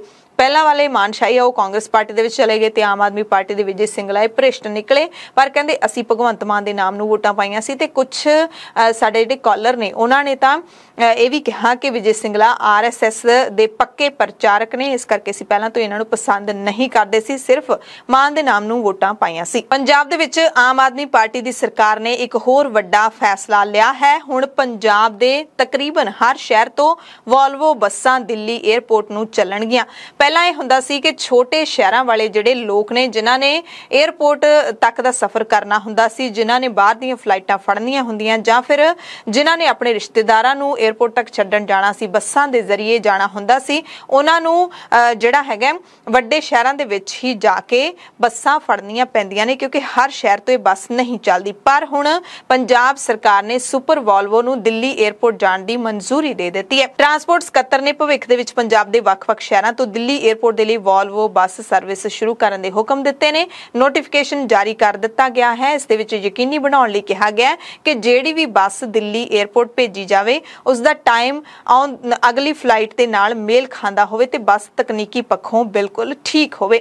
ਹਾਲਾਂਕਿ ਇੱਥੇ ਜ਼ਰੂਰ ਇੱਕ ਸਵਾਲ ਉੱਠਦਾ ਹੈ ਕਿ ਕਿਹੜੀ ਟਾਈਮ ਫਲਾਈਟ ਦੇ ਨਾਲ ਮੇਲ ਖਾਂਦਾ ਹੋਵੇ, ਕਿਉਂਕਿ ਹਰ ਕਿਸੇ ਨੇ ਇੱਕ ਮੁਲਕ ਤਾਂ ਜਾਣਾ ਨਹੀਂ ਹੈਗਾ, ਨਾ ਹੀ ਹਰ ਕਿਸੇ ਨੇ ਇੱਕ ਫਲਾਈਟ ਤੇ ਜਾਣਾ ਹੈ। ਕਿੰਨੀਆਂ ਹਜ਼ਾਰਾਂ ਫਲਾਈਟਾਂ ਦਿੱਲੀ 에ਅਰਪੋਰਟ ਤੋਂ ਉੱਡਦੀਆਂ ਨੇ। ਸੋ ਇੱਥੇ ਥੋੜਾ ਜਿਹਾ ਤਕਨੀਕੀ ਫਰਕ ਜ਼ਰੂਰ ਲੱਗਦਾ ਹੈ, ਪਰ ਇਹ ਬਿਲਕੁਲ ਠੀਕ ਗੱਲ ਹੈ ਕਿ ਬੱਸ ਤਕਨੀਕੀ ਪੱਖੋਂ ਠੀਕ ਹੋਣੀ ਚਾਹੀਦੀ ਹੈ। ਪਹਿਲਾਂ ਬੱਸਾਂ ਦਾ ਰੋਡ ਟੈਸਟ ਵੀ ਲਿਆ ਜਾਊਗਾ। ਇਹ ਵੀ ਹੁਕਮ ਦਿੱਤੇ ਗਏ ਨੇ ਕਿ 에ਅਰਪੋਰਟ ਤੇ ਜਾਣ ਵਾਲੀਆਂ ਬੱਸਾਂ ਦੀ ਦਿੱਖ ਅੰਦਰੋਂ ਤੇ ਬਾਹਰੋਂ ਠੀਕ ਹੋਣੀ ਚਾਹੀਦੀ ਹੈ। ਬੱਸਾਂ ਦੀ ਸਾਫ਼ ਸਫਾਈ ਵਧੀਆ ਤਰੀਕੇ ਨਾਲ ਹੋਣੀ ਚਾਹੀਦੀ ਹੈ। ਯਾਤਰੀਆਂ ਦੇ ਲਈ ਪਾਣੀ ਆਦਿ ਦੀਆਂ ਉਚਿਤ ਸਹੂਲਤਾਂ ਦਾ ਪ੍ਰਬੰਧ ਵੀ ਹੋਣਾ ਚਾਹੀਦਾ ਹੈ। ਟਰਾਂਸਪੋਰਟ ਸਕੱਤਰ ਨੇ ਵੱਖ-ਵੱਖ ਸ਼ਹਿਰਾਂ ਤੋਂ ਦਿੱਲੀ 에ਅਰਪੋਰਟ ਤੱਕ ਬੱਸ ਸੇਵਾ ਉਪਲਬਧ ਕਰਵਾਉਣ ਦੀ ਸੂਰਤ ਦੇ ਵਿੱਚ ਕਿਰਾਇਆ ਸਟੇਟ ਕੈਰੇਜ ਮੁਤਾਬਿਕ ਲੈਣ ਦੇ ਹੀ ਹੁਕਮ ਦਿੱਤੇ ਨੇ। ਹੁਣ ਵਾਂਗੂ ਨਹੀਂ ਕਿ ਜਿਹੜੀਆਂ ਬਾਦਲਾਂ ਦੀਆਂ ਬੱਸਾਂ ਚੱਲਦੀਆਂ ਨੇ, ਮਰਸੀਡੀਜ਼ ਬੱਸਾਂ ਚੱਲਦੀਆਂ ਨੇ, ਉਹ 2200 2500 3000 ਤੱਕ ਵਨ ਸਾਈਡ ਕਿਰਾਇਆ ਲੈਂਦੀਆਂ ਨੇ। ਉਹਨਾਂ ਕਿਰਾਇਆ ਨਹੀਂ ਹੋਣਾ ਚਾਹੀਦਾ। ਇੰਨੇ 'ਚ ਤਾਂ ਬੰਦਾ ਕਈ ਸ਼ਹਿਰਾਂ ਤੋਂ ਟੈਕਸੀ ਕਰਵਾ ਕੇ ਵੀ ਚਲਾ ਜਾਂਦਾ, ਜਾਂ ਫਿਰ ਆਪਦੀ ਗੱਡੀ ਤੇ ਜਾਊਗਾ ਤਾਂ ਇੰਨੇ ਕੁ ਦਾ ਵੱਧ ਤੋਂ ਵੱਧ 4-5 ਹਜ਼ਾਰ ਦਾ ਤੇਲ ਲੱਗੂਗਾ ਜੇ ਤੁਸੀਂ 250 ਕਿਲੋਮੀਟਰ ਦੀ ਦੂਰੀ ਤੇ ਜਾ ਰਹੇ ਹੋ। ਸਕੱਤਰ ਨੇ ਡਿਪੂ ਦੇ ਵਿੱਚ ਮੌਜੂਦ ਵੋਲਵੋ ਬੱਸਾਂ ਦਾ ਨਿਰੀਖਣ ਕਰਨ ਦੀ ਵੀ ਹਦਾਇਤ ਦਿੱਤੀ ਹੈ ਕਿ ਬੱਸਾਂ ਤਕਨੀਕੀ ਪੱਖੋਂ ਬਿਲਕੁਲ ਠੀਕ ਹੋਣੀਆਂ ਚਾਹੀਦੀਆਂ ਨੇ। 에ਅਰਪੋਰਟ ਉੱਤੇ ਜਾਣ ਵਾਲੀਆਂ ਬੱਸਾਂ ਨੇ ਜਿਹੜੀਆਂ, ਉਹਨਾਂ ਨੂੰ ਸਾਰੇ ਲੋਕ ਦੇਖਣਗੇ, ਇਸ ਕਰਕੇ ਪੰਜਾਬ ਦੀਆਂ ਜਿਹੜੀਆਂ ਬੱਸਾਂ ਨੇ, ਪੰਜਾਬ ਨੰਬਰਾਂ ਵਾਲੀਆਂ ਬੱਸਾਂ ਨੇ, ਉਹਨਾਂ ਦੀ ਦਿੱਖ ਬਿਲਕੁਲ ਸਹੀ ਹੋਣੀ ਚਾਹੀਦੀ ਹੈ। ਤੇ ਟਰਾਂਸਪੋਰਟ ਵਿਭਾਗ ਨੇ ਸ਼ੁਰੂਆਤੀ ਯੋਜਨਾ ਦੇ ਵਿੱਚ 20 ਤੋਂ ਵੱਧ ਬੱਸਾਂ ਚਲਾਉਣ ਦਾ ਫੈਸਲਾ ਲਿਆ ਹੈ। ਅਧਿਕਾਰੀਆਂ ਦਾ ਕਹਿਣਾ ਹੈ ਕਿ ਰੂਟ ਇਸ ਤਰ੍ਹਾਂ ਦੇ ਨਾਲ ਤਿਆਰ ਕੀਤਾ ਗਿਆ ਕਿ ਸੂਬੇ ਦਾ ਕੋਈ ਵੀ ਹਿੱਸਾ ਇਸ ਸਹੂਲਤ ਤੋਂ ਵਾਂਝਾ ਨਾ ਰਹਿ ਸਕੇ। ਪੰਜਾਬ ਦੇ ਵਿੱਚ 23 ਜ਼ਿਲ੍ਹੇ ਨੇ 20 ਬੱਸਾਂ ਚੱਲਣਗੀਆਂ, ਯਾਨੀ ਕਿ ਇੱਕ ਅੱਧਾ ਜ਼ਿਲ੍ਹਾ ਜਿਹੜਾ ਉਹੀ ਊਣਾ ਰਹੂਗਾ, ਉਹ ਨਾਲ ਲੱਗਦੇ ਜ਼ਿਲ੍ਹੇ ਦੇ ਵਿੱਚੋਂ ਬੱਸ ਲੈ ਸਕਦਾ ਹੋਊਗਾ। ਪੰਜਾਬ ਦੇ ਵਿੱਚ ਇਹਨਾਂ ਸੁਪਰ ਵੋਲਵੋ ਬੱਸਾਂ ਦਾ ਕਿਰਾਇਆ 1000 ਰੁਪਏ ਦੇ ਲਗਭਗ ਹੈ, ਜਦਕਿ ਪ੍ਰਾਈਵੇਟ ਜਿਹੜੀਆਂ ਵੋਲਵੋ ਬੱਸਾਂ ਨੇ, AC ਬੱਸਾਂ ਨੇ, ਉਹਨਾਂ ਦੇ ਵਿੱਚ ਯਾਤਰੀਆਂ ਨੂੰ ਦਿੱਲੀ 에ਅਰਪੋਰਟ ਤੱਕ ਜਾਣ ਲਈ 3000 ਰੁਪਏ ਤੱਕ ਖਰਚਣੇ ਪੈਂਦੇ ਨੇ। ਮੈਂ ਪਹਿਲਾਂ ਵੀ ਗੱਲ ਕਰ ਚੁੱਕੀ ਹਾਂ, ਤੇ ਪੰਜਾਬ ਦੀਆਂ ਬੱਸਾਂ ਦੇ ਕਿਰਾਏ ਨਾਲੋਂ 3 ਗੁਣਾ ਵੱਧ ਹੈ। ਸੋ ਹੁਣ ਪੰਜਾਬ ਸਰਕਾਰ ਦੀ ਨਿਗਰਾਨੀ ਦੇ ਵਿੱਚ ਬੱਸਾਂ ਸਹੀ ਹਾਲਤ ਵਾਲੀਆਂ ਬੱਸਾਂ ਦਿੱਲੀ 에ਅਰਪੋਰਟ ਤੱਕ ਚੱਲਣਗੀਆਂ ਅਤੇ ਲੋਕਾਂ ਨੂੰ ਹੁਣ 3-3 ਗੁਣਾ ਵੱਧ ਕਿਰਾਇਆ ਨਹੀਂ ਦੇਣਾ ਪਊਗਾ। ਪੰਜਾਬ ਸਰਕਾਰ ਨੇ ਇੱਕ ਹੋਰ ਵੱਡਾ ਫੈਸਲਾ ਲਿਆ ਹੈ। ਪੰਜਾਬੀ ਪ੍ਰੇਮੀਆਂ ਦੀ ਨਾਰਾਜ਼ਗੀ ਤੋਂ ਤਰਬਕੀ ਹੋਈ ਸਰਕਾਰ ਨੇ ਇੱਕ ਅਹਿਮ ਫੈਸਲਾ ਲੈਂਦਿਆਂ ਸਰਕਾਰੀ ਨੌਕਰੀਆਂ ਦੇ ਚਾਹਵਾਨਾਂ ਦੇ ਲਈ ਪੰਜਾਬੀ ਯੋਗਤਾ ਟੈਸਟ ਜ਼ਰੂਰੀ ਕਰ ਦਿੱਤਾ ਹੈ। ਯਾਨੀ ਕਿ ਹੁਣ ਅੱਗੇ ਤੋਂ ਜੋ ਵੀ ਕੋਈ ਸਰਕਾਰੀ ਨੌਕਰੀ ਲੈਣ ਦੇ ਲਈ ਟੈਸਟ ਦੇਵੇਗਾ, ਉਸ ਨੂੰ ਪਹਿਲਾਂ ਪੰਜਾਬੀ ਯੋਗਤਾ ਟੈਸਟ ਦੇਣਾ ਜ਼ਰੂਰੀ ਹੋਵੇਗਾ ਤੇ ਘੱਟੋ ਘੱਟ 50% ਅੰਕ ਲੈਣ ਵਾਲਾ ਉਮੀਦਵਾਰ ਹੀ ਲਿਖਤੀ ਟੈਸਟ ਦੇ ਲਈ ਯੋਗ ਮੰਨਿਆ ਜਾਊਗਾ। ਇਹ ਫੈਸਲਾ C ਤੇ D ਗਰੁੱਪ ਦੀਆਂ ਅਸਾਮੀਆਂ ਤੇ ਲਾਗੂ ਕਰਨ ਦਾ ਐਲਾਨ ਕੀਤਾ ਗਿਆ ਹੈ। ਇਸ ਤੋਂ ਪਹਿਲਾਂ ਪੰਜਾਬ ਦੇ ਵਿੱਚ ਸਰਕਾਰੀ ਨੌਕਰੀ ਲੈਣ ਲਈ ਸਿਰਫ 10ਵੀਂ ਜਮਾਤ ਤੱਕ ਪੰਜਾਬੀ ਪੜ੍ਹੀ ਹੋਣੀ ਜ਼ਰੂਰੀ ਸੀ, ਜਾਂ ਫਿਰ ਪੰਜਾਬੀ ਭਾਸ਼ਾ ਦਾ ਪੰਜਾਬੀ ਪ੍ਰਬੋਧ ਟੈਸਟ ਦਾ ਸਰਟੀਫਿਕੇਟ ਲੈਣਾ ਜ਼ਰੂਰੀ ਕੀਤਾ ਗਿਆ ਸੀ। ਪਰ 22 ਤਰੀਕ ਨੂੰ ਜਦੋਂ ਨਾਇਬ ਤਹਿਸੀਲਦਾਰਾਂ ਦੀ ਭਰਤੀ ਲਈ ਟੈਸਟ ਹੋਇਆ, ਉਹਦੇ ਵਿੱਚ PPSC ਦੇ ਵੱਲੋਂ ਪੰਜਾਬੀ ਦੇ ਵਿੱਚ ਟੈਸਟ ਦੀ ਆਪਸ਼ਨ ਹੀ ਨਹੀਂ ਦਿੱਤੀ ਗਈ, ਯਾਨੀ ਕਿ ਪ੍ਰਸ਼ਨ ਪਰਚਾ ਜਿਹੜਾ ਉਹ ਪੰਜਾਬੀ ਦੇ ਵਿੱਚ ਛਾਪਿਆ ਹੀ ਨਹੀਂ ਗਿਆ। ਤਾਂ ਵੱਡੇ ਪੱਧਰ ਤੇ ਸਰਕਾਰ ਦੀ ਆਲੋਚਨਾ ਕੀਤੀ ਗਈ ਕਿ ਨਵੀਂ ਸਰਕਾਰ ਦੇ ਰਾਜ ਦੇ ਵਿੱਚ ਪੰਜਾਬੀ ਨੂੰ ਇੰਨੇ ਬੁਰੇ ਤਰੀਕੇ ਦੇ ਨਾਲ ਖੂੰਜੇ ਲਾਇਆ ਗਿਆ। ਉਸ ਤੋਂ ਬਾਅਦ ਤੁਰੰਤ ਮੰਗਲਵਾਰ ਨੂੰ ਮੁੱਖ ਮੰਤਰੀ ਭਗਵੰਤ ਸਿੰਘ ਮਾਨ ਨੇ ਬੈਠਕ ਸੱਦੀ ਤੇ ਪੰਜਾਬ ਪਬਲਿਕ ਸਰਵਿਸ ਕਮਿਸ਼ਨ ਦੀ ਇਸ ਕੁਤਾਹੀ ਨੂੰ ਪੰਜਾਬ ਰਾਜ ਭਾਸ਼ਾ ਐਕਟ 1967 ਅਤੇ ਪੰਜਾਬ ਰਾਜ ਭਾਸ਼ਾ ਸੋਧ ਐਕਟ ਦੀ ਉਲੰਘਣਾ ਵਜੋਂ ਲੋਕਾਂ ਦੇ ਵੱਲੋਂ ਜਦੋਂ ਮੰਨਿਆ ਗਿਆ ਤਾਂ ਸਰਕਾਰ ਨੇ ਪੰਜਾਬੀ ਹਿਤੈਸ਼ੀਆਂ ਨੂੰ ਸ਼ਾਂਤ ਕਰਨ ਦੇ ਲਈ ਤੁਰੰਤ ਇਹ ਨਵਾਂ ਫੈਸਲਾ ਲਿਆ ਹੈ। ਪੰਜਾਬ ਸਰਕਾਰ ਨੇ ਦੋਵਾਂ ਗਰੁੱਪਾਂ ਦੀਆਂ 26,454 ਅਸਾਮੀਆਂ ਦੇ ਲਈ ਭਰਤੀ ਦਾ ਅਮਲ ਵੀ ਸ਼ੁਰੂ ਕੀਤਾ ਹੈ ਤੇ ਹੁਣ ਤੁਹਾਨੂੰ ਇਸ ਗੱਲ ਲਈ ਤਿਆਰ ਰਹਿਣਾ ਪਊਗਾ ਕਿ ਇਹ ਟੈਸਟ ਦੇਣ ਤੋਂ ਪਹਿਲਾਂ, ਆਪਣੀਆਂ ਨੌਕਰੀਆਂ ਦੇ ਲਈ ਟੈਸਟ ਦੇਣ ਤੋਂ ਪਹਿਲਾਂ ਤੁਹਾਨੂੰ ਪੰਜਾਬੀ ਯੋਗਤਾ ਟੈਸਟ ਵੀ ਪਾਸ ਕਰਨਾ ਪਊਗਾ, ਭਾਵੇਂ ਤੁਸੀਂ 10ਵੀਂ ਤੱਕ ਪੰਜਾਬੀ ਪੜ੍ਹੀ ਹੋਏਗੀ। ਪੰਜਾਬ ਸਰਕਾਰ ਦੇ ਵੱਲੋਂ ਪੰਜਾਬੀ ਯੋਗਤਾ ਟੈਸਟ ਲਾਗੂ ਕਰਨ ਲਈ ਵਿਚਾਰ ਵਟਾਂਦਰਾ ਤਾਂ ਕਈ ਸਮੇਂ ਤੋਂ ਕੀਤਾ ਜਾ ਰਿਹਾ ਸੀ, ਪਰ ਨਾਇਬ ਤਹਿਸੀਲਦਾਰਾਂ ਦੀ ਪ੍ਰੀਖਿਆ ਵਿਵਾਦ ਵਿੱਚ ਘਿਰਨ ਤੋਂ ਬਾਅਦ ਮੁੱਖ ਮੰਤਰੀ ਭਗਵੰਤ ਮਾਨ ਨੇ ਚੀਫ ਸੈਕਟਰੀ ਅਨਿਰੁੱਧ ਤਿਵਾੜੀ, ਵਧੇਕ ਚੀਫ ਸਕੱਤਰ ਵੇਣੂ ਪ੍ਰਸਾਦ ਅਤੇ ਉਚੇਰੀ ਸਿੱਖਿਆ ਤੇ ਭਾਸ਼ਾ ਸਕੱਤਰ ਜਸਪ੍ਰੀਤ ਤਲਵਾੜ ਦੀ ਮੀਟਿੰਗ ਸੱਦ ਕੇ ਤੁਰੰਤ ਫੈਸਲੇ ਤੇ ਮੋਹਰ ਲਾ ਦਿੱਤੀ, ਜਿਹੜਾ ਕਿ ਸ਼ਲਾਘਾਯੋਗ ਹੈ। ਕਿਹਾ ਜਾ ਸਕਦਾ ਹੈ ਕਿ ਪੰਜਾਬੀ ਨੂੰ ਪੰਜਾਬ ਦੇ ਵਿੱਚ ਪਟਰਾਣੀ ਬਣਾਉਣ ਦੇ ਲਈ ਇੱਕ ਕਦਮ ਚੁੱਕਿਆ ਗਿਆ। ਪੰਜਾਬ ਸਰਕਾਰ ਨੇ ਸੂਬੇ ਦੇ ਵਿੱਚ ਫਾਸਟ ਟਰੈਕ NRI ਅਦਾਲਤਾਂ ਦੀ ਗਿਣਤੀ ਵਧਾਉਣ ਦਾ ਪ੍ਰਸਤਾਵ ਵੀ ਪੇਸ਼ ਕੀਤਾ ਹੈ। ਮੌਜੂਦਾ ਸਮੇਂ ਜਲੰਧਰ ਦੇ ਵਿੱਚ ਇੱਕੋ ਇੱਕ ਅਦਾਲਤ ਹੈ ਜਿਹੜੀ NRIs ਦੇ ਮਸਲੇ ਦੇਖਦੀ ਹੈ ਤੇ ਹੁਣ ਸਰਕਾਰ ਫਾਸਟ ਟਰੈਕ NRI ਅਦਾਲਤਾਂ ਦੀ ਗਿਣਤੀ ਵਧਾ ਸਕਦੀ ਹੈ। ਸਰਕਾਰ ਨੇ 5 ਹੋਰ ਅਦਾਲਤਾਂ ਸਥਾਪਿਤ ਕਰਨ ਦਾ ਟੀਚਾ ਰੱਖਿਆ, ਜਿਹੜੀਆਂ ਬਠਿੰਡਾ, ਨਵਾਂ ਸ਼ਹਿਰ, ਪਟਿਆਲਾ, ਹੁਸ਼ਿਆਰਪੁਰ ਤੇ ਮੋਗਾ ਵਿੱਚ ਸਥਾਪਿਤ ਹੋਣਗੀਆਂ। 6ਵੀਂ ਹੈ ਜਿਹੜੀ ਉਹ ਜਲੰਧਰ ਦੇ ਵਿੱਚ ਆਲਰੇਡੀ ਹੈਗੀ ਹੈ। ਪੰਜਾਬ ਤੇ ਹਰਿਆਣਾ ਹਾਈ ਕੋਰਟ ਦੀ ਪ੍ਰਬੰਧਕੀ ਕਮੇਟੀ ਨਾਲ ਵਿਚਾਰ ਵਟਾਂਦਰਾ ਕਰਕੇ ਗ੍ਰਹਿ ਮਾਮਲਿਆਂ ਤੇ ਨਿਆਂ ਵਿਭਾਗ ਨੂੰ NRI ਅਦਾਲਤਾਂ ਜਲਦ ਸ਼ੁਰੂ ਕਰਨ ਲਈ ਕਿਹਾ ਗਿਆ ਹੈ। ਪ੍ਰਵਾਸੀ ਭਾਰਤੀ ਮਾਮਲਿਆਂ बारे मंत्री कुलदीप सिंह धालीवाल ने कहा कि प्रवासी भारतीयों नाल संबंधित 2500 के करीब केस लटके हुए ने। एसजीपीसी प्रधान एडवोकेट हरजिंदर सिंह धामी ने श्री अकाल तख्त साहिब के जथेदार ज्ञानी हरप्रीत सिंह के हथियारों बारे दिते बयान का समर्थन करदियां पंजाब के मुख मंत्री भगवंत मान और कांग्रेस के लीडरां नूं नसीहत दी है कि जथेदार श्री अकाल तख्त साहिब जी की अपील नूं बिना सोचे समझे बयानबाजी ना की जाए। जथेदार ने गलत गल किहड़ी कही है? आत्म रखिया दे लई कहंदे सब लई हथियार रखने जरूरी हुंदे ने, कोई भी बयान देण तो पहला इन्हां नूं सोच समझ लेना चाहिए है। जथेदार ने सिख परंपरावां दे मुताबिक हथियार रखण दी गल कीती सी। धामी ने राजा वड़िंग उत्ते वरदिआं कहा कि राजा वड़िंग कह रहे हैं कि जथेदार नूं हटा देना चाहिए है। कहंदे जे इन्हां दा जोर चले तां इह एसजीपीसी नूं भी उठा देण। मोगा दे विच मरहूम सीनियर अकाली लीडर ते साबका कैबिनेट मंत्री जथेदार तोता सिंह दा सरकारी सन्मानां दे नाल अंतिम संस्कार कीता गया। ਉਹ 81 ਵਰਿਆਂ ਦੇ ਸਨ ਤੇ 21 ਮਈ ਨੂੰ ਉਹਨਾਂ ਨੇ ਮੋਹਾਲੀ ਦੇ ਫੋਰਟਿਸ ਹਸਪਤਾਲ ਦੇ ਵਿੱਚ ਆਖਰੀ ਸਾਹ ਲਿਆ ਸੀ। ਪੰਜਾਬ ਸਰਕਾਰ ਦੇ ਵੱਲੋਂ ਡੀਸੀ ਕੁਲਵੰਤ ਸਿੰਘ ਨੇ ਉਹਨਾਂ ਦੀ ਮ੍ਰਿਤਕ ਦੇਹ ਤੇ ਫੁੱਲ ਮਾਲਾਵਾਂ ਚੜਾਈਆਂ। ਅੰਤਿਮ ਅਰਦਾਸ 29 ਮਈ ਨੂੰ ਅਨਾਜ ਮੰਡੀ ਮੋਗਾ ਦੇ ਵਿੱਚ ਹੋਵੇਗੀ। ਪੰਜਾਬ ਸਰਕਾਰ ਮੁਹੱਲਾ ਕਲੀਨਿਕਾਂ ਤੋਂ ਬਾਅਦ 117 ਹਲਕਿਆਂ ਦੇ ਵਿੱਚ ਸਮਾਰਟ ਸਕੂਲ ਖੋਲੇ ਜਾਣ ਦੀ ਤਿਆਰੀ ਕਰ ਰਹੀ ਹੈ। ਇਸ ਸੰਬੰਧੀ ਆਮ ਆਦਮੀ ਪਾਰਟੀ ਦੀ ਸਰਕਾਰ ਨੇ ਸੋਸ਼ਲ ਮੀਡੀਆ ਤੇ ਜਾਣਕਾਰੀ ਦਿੱਤੀ ਹੈ। ਪੰਜਾਬ ਸਰਕਾਰ ਦਾ ਦਾਅਵਾ ਹੈ ਕਿ ਪੰਜਾਬ ਦਾ ਸਿੱਖਿਆ ਮਾਡਲ ਵੀ ਦੇਸ਼ ਦੇ ਵਿੱਚ ਮਿਸਾਲੀ ਮਾਡਲ ਬਣੇਗਾ। ਸਿੱਖਿਆ ਵਿਭਾਗ ਹੁਣ ਤੱਕ ਪੰਜਾਬ ਦੇ 100 ਖੇਤਰਾਂ ਦੀ ਪਛਾਣ ਕਰ ਚੁੱਕਿਆ ਹੈ। ਬਜਟ ਤੱਕ 117 ਵਿਧਾਨ ਸਭਾ ਹਲਕਿਆਂ ਦੇ ਵਿੱਚ ਸਮਾਰਟ ਸਕੂਲ ਖੋਲਣ ਦੇ ਲਈ ਜਗ੍ਹਾ ਨਿਸ਼ਾਨਬੱਧ ਕੀਤੀ ਜਾ ਰਹੀ ਹੈ। ਇਸ ਤੋਂ ਬਾਅਦ ਸੂਬੇ ਦੇ ਵਿੱਚ ਇਸੇ ਤਰ੍ਹਾਂ ਦੇ ਸਮਾਰਟ ਸਕੂਲਾਂ ਦੀ ਗਿਣਤੀ ਵਧਾਈ ਜਾਵੇਗੀ। ਪਹਿਲਾਂ 117 ਖੋਲੇ ਜਾਣਗੇ, ਉਸ ਤੋਂ ਬਾਅਦ ਹੋਰ ਗਿਣਤੀ ਵਧਾਈ ਜਾਊਗੀ ਜਿਨ੍ਹਾਂ ਦੇ ਵਿੱਚ ਸਮਾਰਟ ਕਲਾਸਰੂਮਸ ਹੋਣਗੇ। ਸਾਰੇ ਸਕੂਲਾਂ ਨੂੰ ਪੂਰੀ ਤਰ੍ਹਾਂ ਅਪਗ੍ਰੇਡ ਕੀਤਾ ਜਾਏਗਾ। ਪੜ੍ਹਾਈ ਦਾ ਪੱਧਰ ਨਿੱਜੀ ਸਕੂਲਾਂ ਤੋਂ ਵੀ ਬਿਹਤਰ ਕਰਨ ਦਾ ਯਤਨ ਕੀਤਾ ਜਾਵੇਗਾ।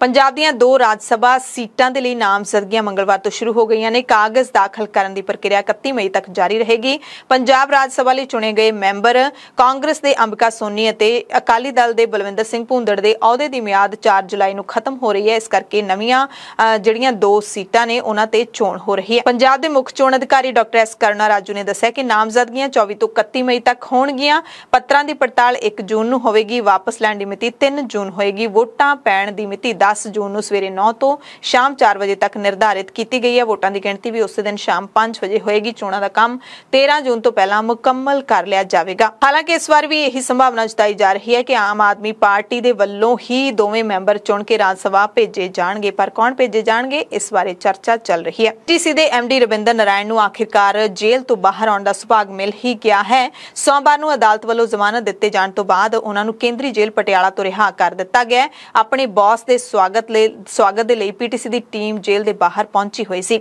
ਰਿਹਾ ਹੋਣ ਤੋਂ ਬਾਅਦ ਰਵਿੰਦਰ ਨਾਰਾਇਣ ਪਟਿਆਲਾ ਦੇ ਗੁਰਦੁਆਰਾ ਦੁੱਖ ਨਿਵਾਰਨ ਸਾਹਿਬ ਵਿਖੇ ਮੱਥਾ ਟੇਕਣ ਪਹੁੰਚੇ। ਪੰਜਾਬ ਤੇ ਹਰਿਆਣਾ ਹਾਈ ਕੋਰਟ ਨੇ ਸੋਮਵਾਰ ਨੂੰ ਰਵਿੰਦਰ ਨਾਰਾਇਣ ਨੂੰ ਜ਼ਮਾਨਤ ਦੇ ਦਿੱਤੀ ਸੀ। ਮੰਡੀ ਜ਼ਿਲ੍ਹੇ ਦੇ ਪੰਡੋ ਨੇੜੇ ਢਿੱਗਾਂ ਡਿੱਗਣ ਕਾਰਨ ਚੰਡੀਗੜ੍ਹ ਮਨਾਲੀ ਹਾਈਵੇ ਮੰਡੀ ਅਤੇ ਕੁੱਲੂ ਦੇ ਵਿਚਾਲੇ ਆਵਾਜਾਈ ਦੇ ਲਈ ਬੰਦ ਹੋ ਗਿਆ। ਇਸ ਕਾਰਨ ਕੁੱਲੂ ਵਾਲੇ ਪਾਸੇ ਤੋਂ ਮੰਡੀ ਆਉਣ ਜਾਣ ਵਾਲੇ ਜਾਂ ਫਿਰ ਮੰਡੀ ਵਾਲੇ ਪਾਸੇ ਤੋਂ ਕੁੱਲੂ ਨੂੰ ਜਾਣ ਵਾਲੇ ਵੱਡੀ ਗਿਣਤੀ ਵਿੱਚ ਵਾਹਨ ਦੋਵੇਂ ਪਾਸੇ ਫਸੇ ਰਹੇ। ਸੋਮਵਾਰ ਸ਼ਾਮ ਤੋਂ ਇੱਥੇ ਮੀਂਹ ਪੈ ਰਿਹਾ ਸੀ, ਜਿਸ ਕਾਰਨ ਢਿੱਗਾਂ ਡਿੱਗਣ ਕਾਰਨ ਇਹ ਰਸਤਾ ਬੰਦ ਹੋ ਗਿਆ, ਪਰ ਜਾਨ ਮਾਲ ਦੇ ਨੁਕਸਾਨ ਦੀ ਕੋਈ ਸੂਚਨਾ ਨਹੀਂ ਮਿਲੀ। ਰਾਹਤ ਰਹੀ ਹੈ। यूपी ਦੇ ਵਿੱਚ ਇੱਕ ਹੋਰ ਵੱਡਾ ਸੜਕ ਹਾਦਸਾ ਵਾਪਰਿਆ ਹੈ। ਬੁਲੰਦ ਸ਼ਹਿਰ ਮੇਰਠ ਹਾਈਵੇ ਤੇ ਤੇਜ਼ ਰਫ਼ਤਾਰ ਸਕਾਰਪੀਓ ਦੇ ਸੜਕ ਤੇ ਖੜੇ ਕੰਟੇਨਰ ਨਾਲ ਟਕਰਾਉਣ ਕਾਰਨ 2 ਬੱਚਿਆਂ ਸਮੇਤ ਪਰਿਵਾਰ ਦੇ 5 ਮੈਂਬਰਾਂ ਦੀ ਮੌਤ ਹੋ ਗਈ। ਪਰਿਵਾਰ ਉੱਤਰਾਖੰਡ ਦੇ ਕੇਦਾਰਨਾਥ ਤੀਰਥ ਦੇ ਲਈ ਜਾ ਰਿਹਾ ਸੀ, ਜੋ ਤੜਕੇ 4:30 ਵਜੇ ਦੇ ਕਰੀਬ ਬੁਲੰਦ ਸ਼ਹਿਰ ਦੇ ਗੁਲਾਵਥੀ ਇਲਾਕੇ ਦੇ ਵਿੱਚ ਇਹ ਹਾਦਸਾ ਵਾਪਰ ਗਿਆ। ਮਹਿੰਦਰਾ ਸਕਾਰਪੀਓ ਦੇ ਵਿੱਚ ਪਰਿਵਾਰ ਦੇ ਕਰੀਬ 10 ਲੋਕ ਸਵਾਰ ਸਨ। ਮਾਰਨ ਵਾਲਿਆਂ ਵਿੱਚ 2 ਬੱਚੇ, 1 ਔਰਤ ਤੇ 2 ਪੁਰਸ਼ ਸ਼ਾਮਲ ਸਨ। 6 ਜ਼ਖਮੀ ਹਸਪਤਾਲ ਵਿੱਚ ਦਾਖਲ ਨੇ। ਹਰਿਆਣਾ ਦੇ ਵਿੱਚ ਜੀਂਦ ਚੰਡੀਗੜ੍ਹ ਰੋਡ ਤੇ ਵੀ ਇੱਕ ਦਰਦਨਾਕ ਹਾਦਸਾ ਵਾਪਰਿਆ ਹੈ। ਕੰਡੇਲਾ ਪਿੰਡ ਦੇ ਨੇੜੇ ਤੜਕੇ ਟਰੱਕ ਤੇ ਪਿਕਅਪ ਦੀ ਟੱਕਰ ਵਿੱਚ ਇੱਕੋ ਪਰਿਵਾਰ ਦੇ 6 ਮੈਂਬਰਾਂ ਦੀ ਮੌਤ ਹੋ ਗਈ, 17 ਜ਼ਖਮੀ ਹੋ ਗਏ। ਪੁਲਿਸ ਅਧਿਕਾਰੀਆਂ ਨੇ ਦੱਸਿਆ ਕਿ ਸਾਰੇ ਲੋਕ ਆਪਣੇ ਪਰਿਵਾਰ ਦੇ ਮੈਂਬਰ ਦੀ ਮੌਤ ਤੋਂ ਬਾਅਦ ਉਸ ਦੀਆਂ ਅਸਥੀਆਂ ਜਲ ਪ੍ਰਵਾਹ ਕਰਨ ਲਈ ਹਰਿਦੁਆਰ ਗਏ ਸੀ। ਵਾਪਸ ਆਉਂਦੇ ਸਮੇਂ ਇਹਨਾਂ ਦੀ ਗੱਡੀ ਅਤੇ ਟਰੱਕ ਦੀ ਆਮੋ ਸਾਹਮਣੇ ਟੱਕਰ ਹੋ ਗਈ। ਹਾਦਸੇ ਵਿੱਚ ਜ਼ਖਮੀ ਹੋਏ ਲੋਕਾਂ ਨੂੰ ਹਸਪਤਾਲ ਦਾਖਲ ਕਰਵਾਇਆ ਗਿਆ, ਜਿੱਥੇ ਡਾਕਟਰਾਂ ਨੇ 6 ਨੂੰ ਮ੍ਰਿਤਕ ਐਲਾਨ ਦਿੱਤਾ। 17 ਹੋਰ ਜ਼ਖਮੀ ਹਸਪਤਾਲ ਦੇ ਵਿੱਚ ਇਲਾਜ ਕਰਵਾ ਰਹੇ ਨੇ। ਮਰਨ ਵਾਲਿਆਂ ਦੇ ਵਿੱਚ ਇੱਕ ਪੰਜਾਬ ਨਾਲ ਵੀ ਸੰਬੰਧਿਤ ਹੈ। ਟਰੱਕ ਚਾਲਕ ਫਰਾਰ ਹੋ ਗਿਆ। ਦਿੱਲੀ ਹਾਈ ਕੋਰਟ ਨੇ ਪਿਛਲੇ ਦਿਨੀ ਬੀਜੇਪੀ ਦੇ ਲੀਡਰ ਤੇਜਿੰਦਰਪਾਲ ਬੱਗਾ ਨੂੰ ਕਥਿਤ ਤੌਰ ਤੇ ਅਗਵਾ ਕਰਨ ਦੀ FIR ਰੱਦ ਕਰਨ ਦੇ ਲਈ ਪੰਜਾਬ ਪੁਲਿਸ ਦੇ ਵੱਲੋਂ ਦਾਇਰ ਅਪੀਲ ਤੇ ਦਿੱਲੀ ਪੁਲਿਸ ਤੋਂ ਜਵਾਬ ਮੰਗਿਆ ਹੈ। ਮੋਹਾਲੀ ਦੇ SP ਮਨਪ੍ਰੀਤ ਸਿੰਘ ਦੇ ਵੱਲੋਂ ਦਾਇਰ ਪਟੀਸ਼ਨ ਤੇ ਹਾਈ ਕੋਰਟ ਨੇ ਦਿੱਲੀ ਪੁਲਿਸ, ਦਿੱਲੀ ਸਰਕਾਰ ਤੇ ਬੱਗੇ ਨੂੰ ਨੋਟਿਸ ਜਾਰੀ ਕੀਤਾ ਹੈ। ਜਸਟਿਸ ਅਨੂ ਮਲਹੋਤਰਾ ਨੇ ਕਿਹਾ ਕਿ ਉਹ 4 ਹਫ਼ਤਿਆਂ ਦੇ ਅੰਦਰ ਆਪਣਾ ਜਵਾਬ ਦਾਖਲ ਕਰਨ। ਮਾਮਲੇ ਦੀ ਅਗਲੀ ਸੁਣਵਾਈ 26 ਜੁਲਾਈ ਨੂੰ ਹੋਵੇਗੀ। ਦਿੱਲੀ ਦੇ ਮੁੱਖ ਮੰਤਰੀ ਅਰਵਿੰਦ ਕੇਜਰੀਵਾਲ ਨੇ ਮੰਗਲਵਾਰ ਨੂੰ ਦਿੱਲੀ ਦੇ ਵਿੱਚ 150 ਇਲੈਕਟ੍ਰਿਕ ਬੱਸਾਂ ਨੂੰ ਹਰੀ ਝੰਡੀ ਦੇ ਕੇ ਰਵਾਨਾ ਕੀਤਾ ਤੇ ਇੱਕ ਬੱਸ ਦੇ ਵਿੱਚ ਖੁਦ ਵੀ ਸਵਾਰੀ ਕੀਤੀ। ਪੱਤਰਕਾਰਾਂ ਦੇ ਨਾਲ ਗੱਲਬਾਤ ਕਰਦਿਆਂ ਕੇਜਰੀਵਾਲ ਨੇ ਦਿੱਲੀ ਦੀ ਜਨਤਾ ਨੂੰ ਅਪੀਲ ਕੀਤੀ ਕਿ ਤੁਹਾਡੀਆਂ ਬੱਸਾਂ ਨੇ ਕਿਰਪਾ ਕਰਕੇ ਇਹਨਾਂ ਦਾ ਧਿਆਨ ਰੱਖਿਓ, ਇਹਨਾਂ ਨੂੰ ਗੰਦਾ ਨਾ ਕਰਿਓ। ਕੇਜਰੀਵਾਲ ਨੇ ਕਿਹਾ ਕਿ 1 ਸਾਲ ਦੇ ਵਿੱਚ 2000 ਇਲੈਕਟ੍ਰਿਕ ਬੱਸਾਂ ਲਿਆਉਣ ਦਾ ਸਾਡੀ ਸਰਕਾਰ ਦਾ ਟੀਚਾ ਹੈ। ਬੁਲੇਟਿਨ ਦੇ ਵਿੱਚ ਪੂਰੇ ਭਾਰਤ ਤੇ ਪੂਰੀ ਦੁਨੀਆ ਤੋਂ ਕੁਝ ਖਾਸ ਖਬਰਾਂ ਤੁਹਾਨੂੰ ਦੱਸ ਦਿੰਦੇ ਹਾਂ। ਕਾਂਗਰਸ ਨੇ ਉਦੈਪੁਰ ਚਿੰਤਨ ਕੈਂਪ ਵਿੱਚ ਕੀਤੇ ਫੈਸਲਿਆਂ ਨੂੰ ਲਾਗੂ ਕਰਨ ਦੇ ਲਈ 8 ਮੈਂਬਰੀ ਟਾਸਕ ਫੋਰਸ 2024 ਕਾਇਮ ਕੀਤੀ ਹੈ। ਇਸ ਦੇ ਨਾਲ ਹੀ ਪਾਰਟੀ ਪ੍ਰਧਾਨ ਸੋਨੀਆ ਗਾਂਧੀ ਦੀ ਅਗਵਾਈ ਵਿੱਚ ਸਿਆਸੀ ਮਾਮਲਿਆਂ ਦਾ ਗਰੁੱਪ ਵੀ ਬਣਾਇਆ ਗਿਆ ਹੈ। ਪਾਰਟੀ ਦੇ ਜਿਹੜੇ ਜਨਰਲ ਸਕੱਤਰ KC ਵੇਣੂਗੋਪਾਲ ਉਹਨਾਂ ਦੇ ਵੱਲੋਂ ਜਾਰੀ ਬਿਆਨ ਮੁਤਾਬਿਕ 2 ਅਕਤੂਬਰ ਤੋਂ ਕਾਂਗਰਸ ਦੀ ਪ੍ਰਸਤਾਵਿਤ ਭਾਰਤ ਜੋੜੋ ਯਾਤਰਾ ਦੇ ਤਾਲਮੇਲ ਲਈ 9 ਮੈਂਬਰੀ ਕੇਂਦਰੀ ਯੋਜਨਾ ਗਰੁੱਪ ਕਾਇਮ ਕੀਤਾ ਗਿਆ ਹੈ। ਕਾਂਗਰਸ ਪ੍ਰਧਾਨ ਸੋਨੀਆ ਗਾਂਧੀ ਨੇ ਅਹਿਮ ਗਰੁੱਪ ਨੂੰ ਕਾਇਮ ਕੀਤਾ ਹੈ। ਇਸ ਦੇ ਵਿੱਚ ਪਾਰਟੀ ਦੇ senior leader P Chidambaram, Mukul Wasnik, Jairam Ramesh, Priyanka Gandhi Vadra, KC Venugopal, Ajay Maken, Randeep Surjewala ਅਤੇ ਚੋਣ ਰਣਨੀਤੀਕਾਰ ਸੁਨੀਲ ਕਾਨਗੋਲੂ ਸ਼ਾਮਿਲ ਨੇ। ਸਿਆਸੀ ਮਾਮਲਿਆਂ ਦੇ ਗਰੁੱਪ ਵਿੱਚ ਰਾਹੁਲ ਗਾਂਧੀ ਤੇ ਕੁਝ ਹੋਰ ਸੀਨੀਅਰ ਲੀਡਰਾਂ ਦੇ ਨਾਲ ਕਾਂਗਰਸ ਦੇ G23 ਦੇ 2 ਅਹਿਮ ਮੈਂਬਰਾਂ ਗੁਲਾਮ ਨਬੀ ਆਜ਼ਾਦ ਅਤੇ ਆਨੰਦ ਸ਼ਰਮਾ ਨੂੰ ਵੀ ਥਾਂ ਮਿਲੀ ਹੈ। ਕੇਂਦਰੀ ਯੋਜਨਾ ਗਰੁੱਪ ਦੇ ਵਿੱਚ ਦਿਗਵਿਜੇ ਸਿੰਘ, ਸਚਿਨ ਪਾਇਲਟ, ਸ਼ਸ਼ੀ ਥਰੂਰ ਤੇ ਕੁਝ ਹੋਰ ਲੀਡਰਾਂ ਨੂੰ ਸ਼ਾਮਿਲ ਕੀਤਾ ਗਿਆ ਹੈ ਤੇ ਕਾਂਗਰਸ ਇਹਨਾਂ ਗਰੁੱਪਾਂ ਦੇ ਜ਼ਰੀਏ ਹੁਣ ਭਾਰਤ ਦੇ ਵਿੱਚ ਆਪਣੀ ਗੁਆਚੀ ਹੋਈ ਸਾਖ ਨੂੰ ਮੁੜ ਕਾਇਮ ਕਰਨ ਦੀ ਕੋਸ਼ਿਸ਼ ਕਰੇਗੀ। ਤੇ ਦੂਜੇ ਪਾਸੇ ਹਾਲ ਹੀ ਵਿੱਚ ਕਾਂਗਰਸ ਛੱਡਣ ਵਾਲੇ ਹਾਰਦਿਕ ਪਟੇਲ ਨੇ ਪਾਰਟੀ ਤੇ ਇੱਕ ਹੋਰ ਹਮਲਾ ਕੀਤਾ ਹੈ ਅਤੇ ਕਿਹਾ ਕਿ ਕਾਂਗਰਸ ਹਿੰਦੂਆਂ ਨੂੰ ਨਫ਼ਰਤ ਕਰਦੀ ਹੈ। ਹਿੰਦੂਆਂ ਅਤੇ ਭਗਵਾਨ ਰਾਮ ਦੇ ਪ੍ਰਤੀ ਨਫ਼ਰਤ ਫੈਲਾਉਣ ਦਾ ਵੱਡਾ ਇਲਜ਼ਾਮ ਹਾਰਦਿਕ ਪਟੇਲ ਨੇ ਕਾਂਗਰਸ ਪਾਰਟੀ ਤੇ ਲਾਇਆ ਹੈ। ਗਿਆਨਵਾਪੀ ਮਸਜਿਦ ਦੇ ਨਾਲ ਜੁੜੀ ਹੋਈ ਅਹਿਮ ਖਬਰ ਹੈ। ਇਸ ਮਸਲੇ ਤੇ ਬਨਾਰਸ ਦੀ ਜ਼ਿਲ੍ਹਾ ਅਦਾਲਤ ਨੇ ਅਗਲੀ ਸੁਣਵਾਈ ਦੀ ਤਰੀਕ 26 ਮਈ ਰੱਖੀ ਹੈ। ਅਦਾਲਤ ਨੇ ਦੋਵਾਂ ਪੱਖਾਂ ਨੂੰ ਸਰਵੇ ਰਿਪੋਰਟ ਤੇ ਆਪਣੀ ਲਿਖਤ ਇਤਰਾਜ਼ਯੋਗ ਜਿਹੜੀ ਸ਼ਿਕਾਇਤ ਹੈ ਉਹ ਕਰਨ ਦੀ ਇਜਾਜ਼ਤ ਦੇ ਦਿੱਤੀ ਹੈ ਤੇ 26 ਮਈ ਨੂੰ ਪਹਿਲਾਂ ਮੁਸਲਿਮ ਪੱਖ ਦੀ ਅਪੀਲ ਤੇ ਸੁਣਵਾਈ ਹੋਵੇਗੀ। ਯੂਪੀ ਦੇ ਮੁੱਖ ਮੰਤਰੀ ਯੋਗੀ ਆਦਿੱਤਿਆਨਾਥ ਨੇ ਕਿਹਾ ਕਿ ਲੜਕੇ ਨੇ ਗਲਤੀ ਕਰ ਦਿੰਦੇ ਨੇ, ਹੁਣ ਇਹ ਸਭ ਨਹੀਂ ਚੱਲੇਗਾ। ਦਰਅਸਲ ਅਪ੍ਰੈਲ 2014 ਦੇ ਵਿੱਚ ਸਮਾਜਵਾਦੀ ਪਾਰਟੀ ਦੇ ਤਤਕਾਲੀ ਪ੍ਰਧਾਨ ਮੁਲਾਇਮ ਸਿੰਘ ਯਾਦਵ ਨੇ ਰੇਪ ਦੇ ਮਾਮਲਿਆਂ ਦੇ ਵਿੱਚ ਫਾਂਸੀ ਦੀ ਸਜ਼ਾ ਦਾ ਵਿਰੋਧ ਕਰਦੇ ਹੋਏ ਕਿਹਾ ਸੀ ਕਿ ਲੜਕੇ ਨੇ ਗਲਤੀ ਹੋ ਜਾਂਦੀ ਹੈ। ਉਦੋਂ ਮੁਰਾਦਾਬਾਦ ਦੇ ਵਿੱਚ ਇੱਕ ਰੈਲੀ ਨੂੰ ਸੰਬੋਧਨ ਕਰਦੇ ਹੋਏ ਮੁਲਾਇਮ ਸਿੰਘ ਯਾਦਵ ਨੇ ਕਿਹਾ ਸੀ ਕਿ ਲੜਕੀਆਂ ਪਹਿਲਾਂ ਦੋਸਤੀ ਕਰਦੀਆਂ ਨੇ, ਲੜਕੀ 'ਚ ਫਿਰ ਮਤਭੇਦ ਹੋ ਜਾਂਦਾ ਹੈ, ਮਤਭੇਦ ਹੋਣ ਤੋਂ ਬਾਅਦ ਕੁੜੀਆਂ ਉਸ ਨੂੰ ਬਲਾਤਕਾਰ ਦਾ ਨਾਮ ਦੇ ਦਿੰਦੀਆਂ ਨੇ, ਮੁੰਡਿਆਂ ਤੋਂ ਗਲਤੀ ਹੋ ਜਾਂਦੀ ਹੈ ਕਿ ਰੇਪ ਕੇਸ ਦੇ ਵਿੱਚ ਅਜਿਹੇ ਰੇਪ ਕੇਸਿਸ ਦੇ ਵਿੱਚ ਹੁਣ ਫਾਂਸੀ ਦਿੱਤੀ ਜਾਊਗੀ। ਤੇ ਹੁਣ ਜਿਹੜਾ ਹੈਗਾ ਮੁੱਖ ਮੰਤਰੀ ਯੋਗੀ ਆਦਿੱਤਿਆਨਾਥ ਬੀਜੇਪੀ ਪਾਰਟੀ ਦੇ ਮੁੱਖ ਮੰਤਰੀ ਨੇ, ਉਹਨਾਂ ਨੇ ਇੱਕ ਨਵਾਂ ਬਿਆਨ ਦਿੱਤਾ ਹੈ। ਕਹਿੰਦੇ ਇਹ ਭਾਰਤੀ ਜਨਤਾ ਪਾਰਟੀ ਦੀ ਸਰਕਾਰ ਹੈ, ਹੁਣ ਇੱਥੇ ਅਪਰਾਧੀਆਂ ਦੇ ਬਾਰੇ ਵਿੱਚ ਇਹ ਨਹੀਂ ਕਿਹਾ ਜਾਏਗਾ ਲੜਕੇ ਨੇ ਗਲਤੀ ਕਰ ਦਿੰਦੇ ਨੇ। ਈਡੀ ਨੇ ਗ੍ਰਿਫਤਾਰ IAS ਅਧਿਕਾਰੀ ਪੂਜਾ ਸਿੰਘਲ ਤੇ ਹੋਰਨਾਂ ਦੇ ਖਿਲਾਫ ਮਨੀ ਲਾਂਡਰਿੰਗ ਮਾਮਲੇ ਵਿੱਚ ਕਥਿਤ ਸ਼ਮੂਲੀਅਤ ਦੇ ਮਾਮਲੇ ਵਿੱਚ ਬਿਹਾਰ ਅਤੇ ਝਾਰਖੰਡ ਦੇ ਵਿੱਚ 7 ਥਾਵਾਂ ਤੇ ਛਾਪੇਮਾਰੀ ਕੀਤੀ। ਈਡੀ ਅਧਿਕਾਰੀਆਂ ਨੇ ਦੱਸਿਆ ਕਿ ਇਹ ਕਾਰਵਾਈ ਮਨੀ ਲਾਂਡਰਿੰਗ ਰੋਕੂ ਕਾਨੂੰਨ ਦੀਆਂ ਅਪਰਾਧਿਕ ਧਾਰਾਵਾਂ ਤਹਿਤ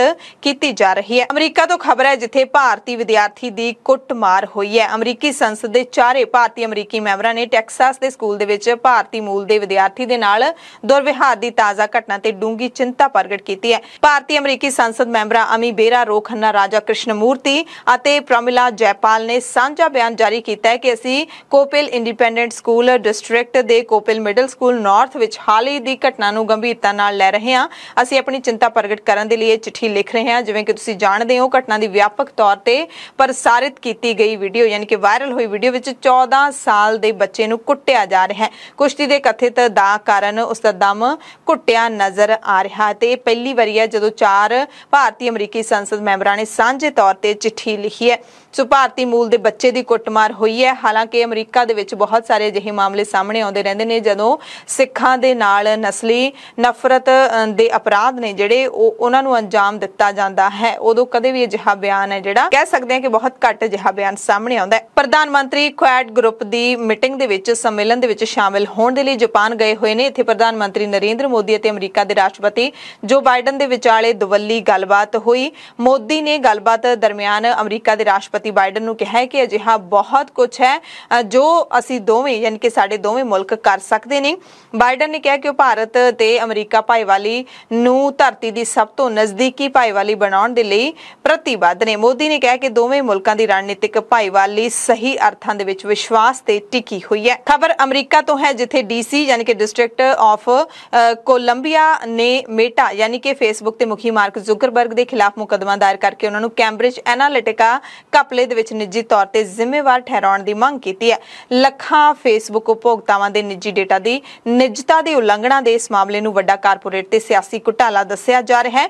ਡੀਸੀ ਦੇ ਅਟਾਰਨੀ ਜਨਰਲ ਕਾਰਲ ਰੇਸੀਨ ਨੇ ਡੀਸੀ ਸੁਪੀਰੀਅਰ ਕੋਰਟ ਦੇ ਵਿੱਚ ਜ਼ੁਕਰਬਰਗ ਦੇ ਵਿਰੁੱਧ ਸਿਵਲ ਮੁਕੱਦਮਾ ਦਾਇਰ ਕੀਤਾ। ਮੁਕੱਦਮੇ ਵਿੱਚ ਕਿਹਾ ਗਿਆ ਹੈ ਕਿ ਜ਼ੁਕਰਬਰਗ ਕੰਪਨੀ ਦੇ ਮਹੱਤਵਪੂਰਨ ਫੈਸਲਿਆਂ ਦੇ ਵਿੱਚ ਸਿੱਧੇ ਤੌਰ ਤੇ ਸ਼ਾਮਲ ਸੀ। ਉਹਨਾਂ ਨੂੰ ਸਾਰਾ ਪਤਾ ਸੀ ਕਿ ਉਪਭੋਗਤਾਵਾਂ ਦਾ ਡੇਟਾ ਜਿਹੜਾ ਨਿੱਜੀ ਡੇਟਾ ਹੈ ਉਸ ਨੂੰ ਚੋਰੀ ਕੀਤਾ ਜਾ ਰਿਹਾ ਹੈ। ਡੇਟਾ ਨੂੰ ਸਾਂਝਾ ਕਰਨ ਦੇ ਸੰਭਾਵੀ ਖਤਰਿਆਂ ਤੋਂ ਜਾਣੂ ਸਨ, ਜਿਵੇਂ ਕਿ ਕੈਂਬਰਿਜ ਐਨਾਲਿਟਿਕਾ ਕੰਪਨੀ ਦੇ ਮਾਮਲੇ ਦੇ ਵਿੱਚ ਉਹ ਜਾਣੂ ਸਨ। ਇਹ ਵੀ ਕਿਹਾ ਗਿਆ ਹੈ ਕਿ ਕੰਪਨੀ ਨੇ ਘੱਟੋ-ਘੱਟ 8 ਕਰੋੜ 70 ਲੱਖ ਫੇਸਬੁੱਕ ਉਪਭੋਗਤਾਵਾਂ ਦਾ ਡੇਟਾ ਉਹਨਾਂ ਦੀ ਇਜਾਜ਼ਤ ਤੋਂ ਬਿਨਾਂ ਇਕੱਠਾ ਕੀਤਾ। ਅਮਰੀਕਾ ਦੇ ਵਿੱਚ 2016 ਦੇ ਰਾਸ਼ਟਰਪਤੀ ਚੋਣ ਨੂੰ ਕਥਿਤ ਤੌਰ ਤੇ ਪ੍ਰਭਾਵਿਤ ਕਰਨ ਵਾਸਤੇ ਇਸ ਡੇਟਾ ਦੀ ਵਰਤੋਂ ਕੀਤੀ। ਹਾਲਾਂਕਿ ਮੇਟਾ ਨੇ ਇਸ ਬਾਰੇ ਕੋਈ ਟਿੱਪਣੀ ਨਹੀਂ ਕੀਤੀ, ਖਬਰਾਂ ਪੜ੍ਹੇ ਜਾਣ ਤੱਕ। उधर पाकिस्तान के गद्दियों लाहे गए साबका प्रधानमंत्री इमरान खान ने एक बार फिर कहा है कि अमरीका ने मैनू सरकार चों हटाउण दी साजिश रची सी। उन्होंने कहा कि दक्षिणी एशिया के मुल्क अमरीका के खिलाफ हो रहे ने ते ये गल सब नूं पता लग रही है। CNN दे नाल उन्होंने खास इंटरव्यू दे विच गलबात कही है। एमरजेंसी बुलेटिन दे विच तुहाडे सब तो इजाजत चाहुंदे हां। तुसीं सारे अपना ध्यान रखियो। धन्नवाद।